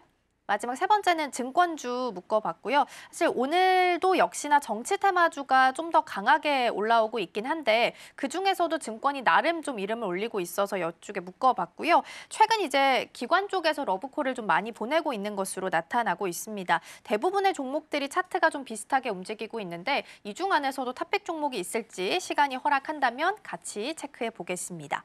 자, 세 가지 섹터 테마 열어봤는데 대표님 일단 어느 쪽부터 점검을 좀 해볼까요? 네, 이제 전력기기 쪽이 최근에 이제 조정을 좀 크게 받다가 다시금 좀 상승 모멘텀이 좀 생겨나고 있기 때문에 지금 뭐 신규 관점에서도 좀 부담스럽지 않은 자리다라는 점에서 한번 주목을 해보시면 좀 좋겠다라는 말씀 드리겠고요. 앞서서도 뭐 말씀을 주셨지만은 최근에 뭐 정전 사태라느니 이런 어떤 자연재해가 상당히 좀 많이 발생을 하고 있습니다. 특히나 이제 2025년 들어서 미국에서 LA 산불 사태도 좀 있었던 부분들이고요. 앞으로 이제 우리가 지구온난화가 좀 진행이 되면서 되면서 이게 자연재해가 이전보다 횟수라든지 어떠한 그런 규모가 훨씬 더 커질 수밖에 없다라고 좀 판단이 되고 있는 상황이고요. 이렇게 되면은 결국에 이제 전력 부족으로 또 이어질 수밖에 없는 부분들입니다. 정말 지겹게 많이 좀 들어보셨겠지만 특히나 이제 AI 쪽 데이터 센터 확장에는 이 맞춤형 설계 관련해서 이제 전력기기에 대한 수요가 또 늘어날 수밖에 없는 부분들이기 때문에 뭐 중간중간에 출렁일 수는 있어도 중장기적으로는 전력에 대한 수요는 계속해서 좀 증가할 수밖에 없다라는 점에서 이 전력기기 역시도 단기가 아니라 좀 길게 보셔도 되는 섹터 중에 하나가 아닐까라고 좀 보여지고 있고요. 사실 이제 어제 상승을 했던 부분들은 뭐 여러 가지 요인이 있지만 저는 좀 이것도 정책주로 좀 묶이고 있는 게 아닌가라고 좀 판단이 되고 있고요. 어제 보면은 이제 그 HVDC 이런 고전압 관련해서 이제 그 기술력이 좀 부각이 되면서 관련주들의 어떤 상승세가 좀 이어졌었습니다. 그래서 뭐 생명전기부터 해서 LS 일렉트릭 그리고 HD 현대일렉트릭 전부 이제 좀 상승세를 좀 이어갔던 부분들인데요. 이 이제 HVDC 같은 경우에 앞으로 지속적인 여기도 좀 성장을 할 수밖에 없다라고 좀 보여지고 있습니다. 그러니까 교류가 아니라 이제 직류 전기를 이제 고전압으로 이제 멀리 송전하는 방식이라고 좀 보시면 될 것 같은데요. 그만큼 이제 전력 손실이 적고요. 또 국가끼리 어떤 송전도 좀 가능한 부분들이기 때문에 우리나라뿐만이 아니라 전 세계적으로도 이 기술력을 가진 뭐 기업들을 찾고 있다라든지 투자를 좀 적극적으로 하고 있다라는 겁니다. 근데 우리나라 같은 경우에 지금 이제 이걸 정책적으로 좀 묶어볼 수 있는 이유가 또 이제 그 대선 후보에서 이런 얘기가 나왔어요. 호남하고 뭐 동해안 쪽하고 앞으로 이제 연결을 하겠다라는 또 얘기들이 좀 나온 만큼 앞으로 이제 정책적으로도 계속해서 좀 부각이 될 수밖에 없는 그런 상황이기 때문에 워낙에 이제 그 펀더에 대한 부분들도 굉장히 좀 우수하지만 테마적인 관점에서도 단기적인 급등이 나올 수 있을 만한 그런 모멘텀들을 좀 가지고 있다라고 좀 보시면 될 것 같고요. 다만 이제 한 가지 우려 사항이 있다라고 한다면은 여전히 좀 관세에 대한 부분들입니다. 그래서 지금 이제 관세가 유예가 된 것이지 완전히 면제가 된 부분들은 아니죠. 특히나 이제 전력기기 같은 경우에도 25% 관세기까지 좀 나오고 있는 상황입니다. 물론 이제 여기까지 할지는 저는 조금 의문이에요. 왜냐하면 미국 같은 경우에 워낙에 이제 전력망이 상당히 좀 노후화되어 있다라고 말씀을 좀 드리고 있는데요. 특히나 이제 그 제조 시설 역시도 굉장히 노후화가 되어 있습니다. 그래서 지금 미국 같은 경우에 이 전력 설비가 부족해서 이제 우리나라한테 수출을 하는 수입을 하는 것도 있지만은 이런 전력 기기 그리고 인프라 회사들의 제조 시설 자체도 굉장히 좀 낙후가 되어 있는 상황이거든요.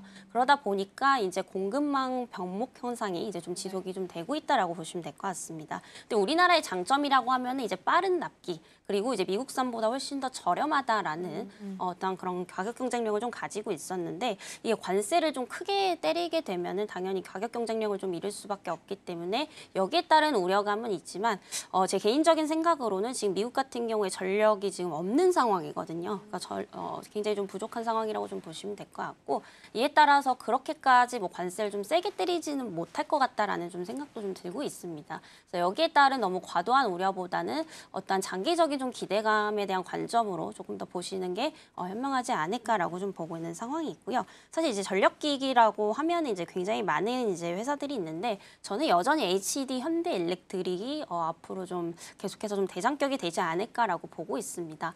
워낙에 이제 초고압 변압기가 이제 아무나 못 만들거든요. 근데 이걸 가장 많이 이제 생산하고 있는 기업이라고 보시면 될 것 같고요. 그만큼 이제 마진도 상당히 좀 많이 남는 회사라고 좀 보시면 될 것 같습니다. 특히나 이제 미국의 이제 생산 거점을 좀 확보하고 있다라는 게 가장 큰 메리트인데요. 뭐 경쟁사의 효성중공업이라든지 LS 일렉트릭과 좀 비교를 해보더라도 그 미국에 대한 매출 비중도 훨씬 높고 이제 생산 능력도 훨씬 더 좀 높은 상황이기 때문에 혹시라도 이제 관세가 이제 조금 생각보다 많이 이제 부과가 된다라고 하더라도 가장 이제 영향이 좀 제한적이지 않을까라고 좀 보고 있는 상황입니다. 그래서 여전히 HD 현대일렉트릭 마진에 대한 부분들, 실적에 대한 부분들 그리고 이제 관세에 대한 부분들 역시 이제 다 종합적으로 봤을 때 가장 이제 타격이 좀 덜할 것이다라고 좀 보고 있어서 이런 전력기기 쪽에 관심이 있으신 분들은 여전히 좀 현대일렉트릭을 조금 중점적으로 보시는 것도 좋겠다라는 말씀 드리겠습니다.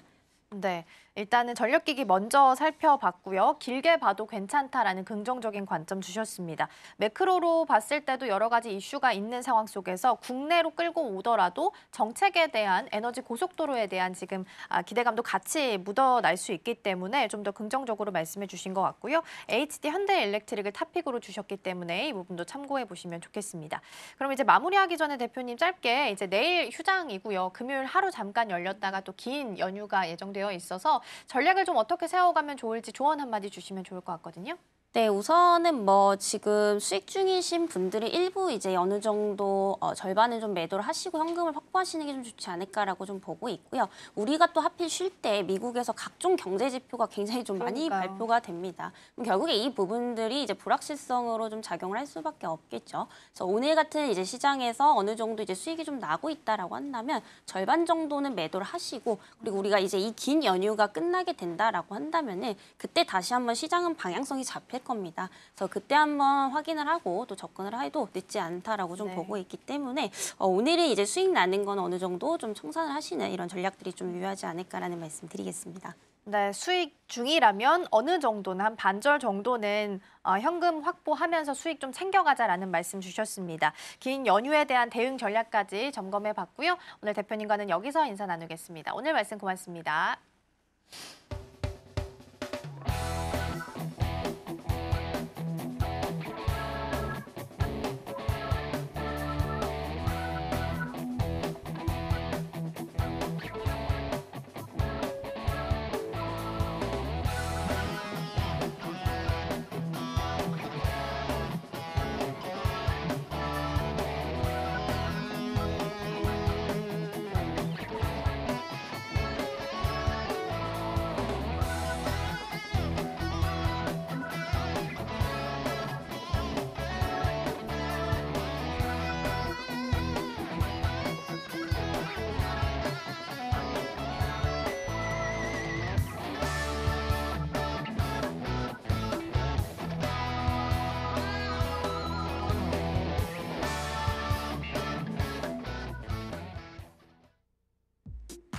지금 이 시각 시장 상황 함께 체크해 보도록 하겠습니다. 먼저 지수부터 살펴보시죠.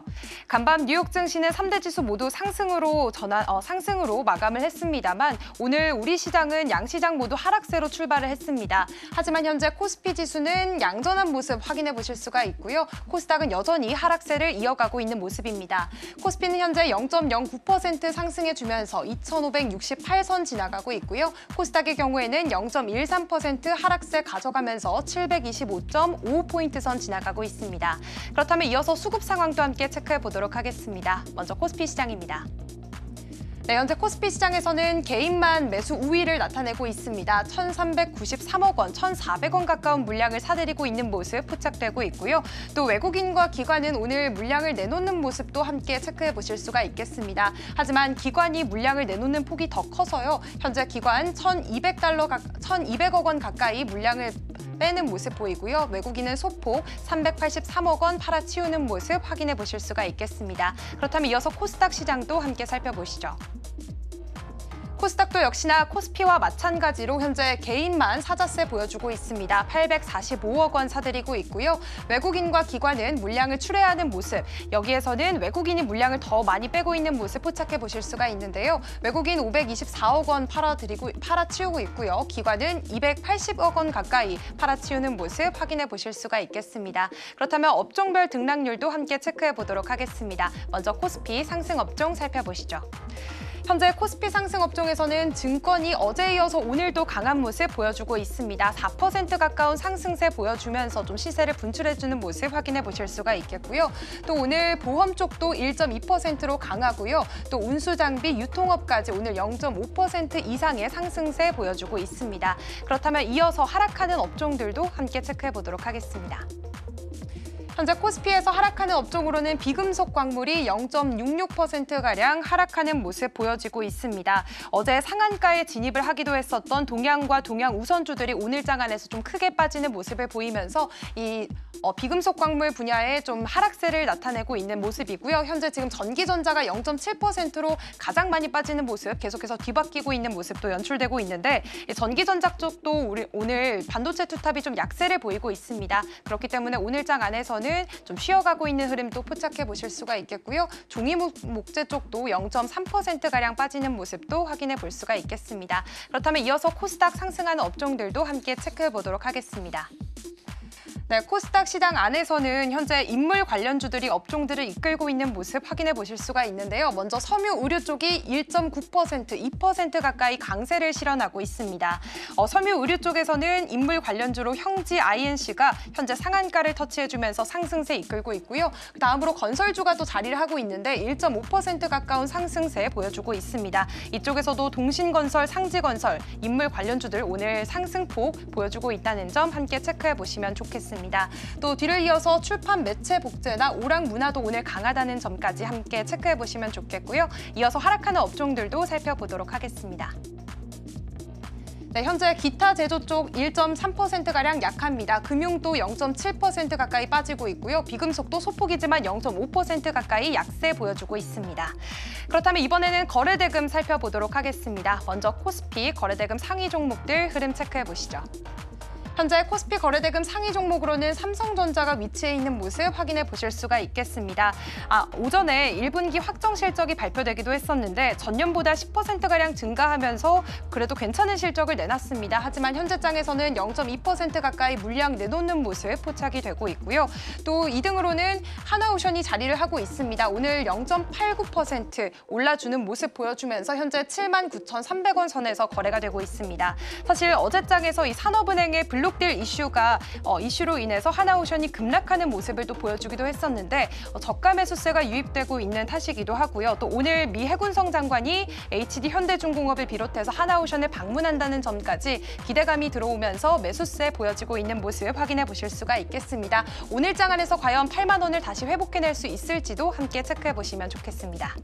또 다음으로는 두산에너빌리티 1% 가까운 시세 분출해내고 있습니다. 두산에너빌리티는 최근 유럽에서 대규모 정전 사태가 발생하면서 이런 전력 설비주들이 좀 어제 이어서 오늘도 강세를 보이고 있는데요. 또 두산에너빌리티는 사우디에서 1,300억 원 규모의 발전소 연료 전환 공사 수주를 따내면서 연일 이 수주 랠리를 이어가고 있는 모습도 확인해 볼 수가 있겠습니다. 현대로템도 5%가량 상승세 보여주는 모습으로 장 지나가고 있습니다. 이어서 코스닥도 살펴보도록 하겠습니다. 네, 현재 코스닥에서는 지금 정치 관련주들이 좀 상위단에 자리한 모습 확인해 보실 수가 있겠습니다. 오리엔트 전공 이렇게 인물 관련주들이 현재 13%가량의 급등세를 보여주고 있는 모습 확인해 보실 수가 있겠고요.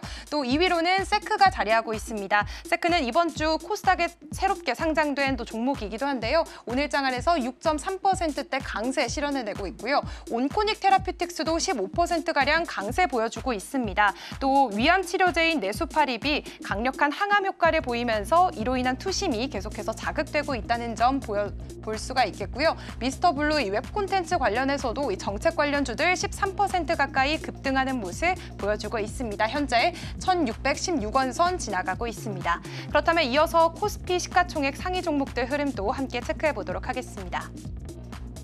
역시나 반도체 투탑은 현재 파란불 켜면서 시장 지나가고 있고요. 또 LG에너지솔루션, 삼성바이오로직스까지 현재 시가총액 상위 종목들은 좀 쉬어가는 흐름 계속해서 보여주고 있습니다. 또 어제장에서는 강세를 실현했었던 자동차주들도 나란히 약세를 보여주고 있습니다. 이 트럼프 대통령의 자동차 부품에 관련한 이 관세 완화 발언이 오늘 장 안에서는 좀 실현해주지 못하는 모습 확인해 보실 수가 있겠고요. 다만 오늘 하나에어로스페이스 방산주 강합니다. 1% 가까운 상승세 보여주고 있고요. 오늘 이 미 해군성 장관이 방문하기로 예정되어 있는 HD 현대중공업 오늘은 그 모습을 받아가지 못하고 현재 0.7%대 약세 보여주고 있습니다. 이어서 코스닥 시장도 빠르게 살펴보시죠. 네, 코스닥 현재 에코프로 그룹주들 약세 보여주고 있고요. HLB 제약바이오주에서 유일하게 삼천당 제약과 함께 강세 보여주고 있습니다. 퓨젤과 클래시스는 현재 엇갈린 흐름 보여주고 있다는 점까지 함께 체크해 보시면 좋겠습니다. 지금까지 시장 상황 전해드렸습니다. 네, 오늘 아침에 삼성전자에 대해서 확정 실적이 발표가 됐죠. 갤럭시 S25 시리즈가 흥행하게 되면서 전체적으로 봤을 때 실적이 나쁘진 않은 상황인데요. 다만 이제 반도체만 떼어놓고 봤을 때는 HBM에 대한 수익성이 좀 약화되는 부분이 확인이 되면서 매출로 봤을 때는 영업이익으로 1조 1,000억 원 정도 나온 것으로 보입니다. 잠시 후 10시부터 컨콜이 진행될 예정입니다. 여기서 나오는 내용들도 같이 체크해 보시면 좋지 않을까 싶습니다. 저희가 방송 중에 제공해드린 정보는 투자 판단을 위한 조언일 뿐 해당 종목의 가치와 수익률은 보장하진 않습니다. 저희는 내일 하루 쉬고 금요일에 돌아오겠습니다. 시청해주신 여러분 고맙습니다.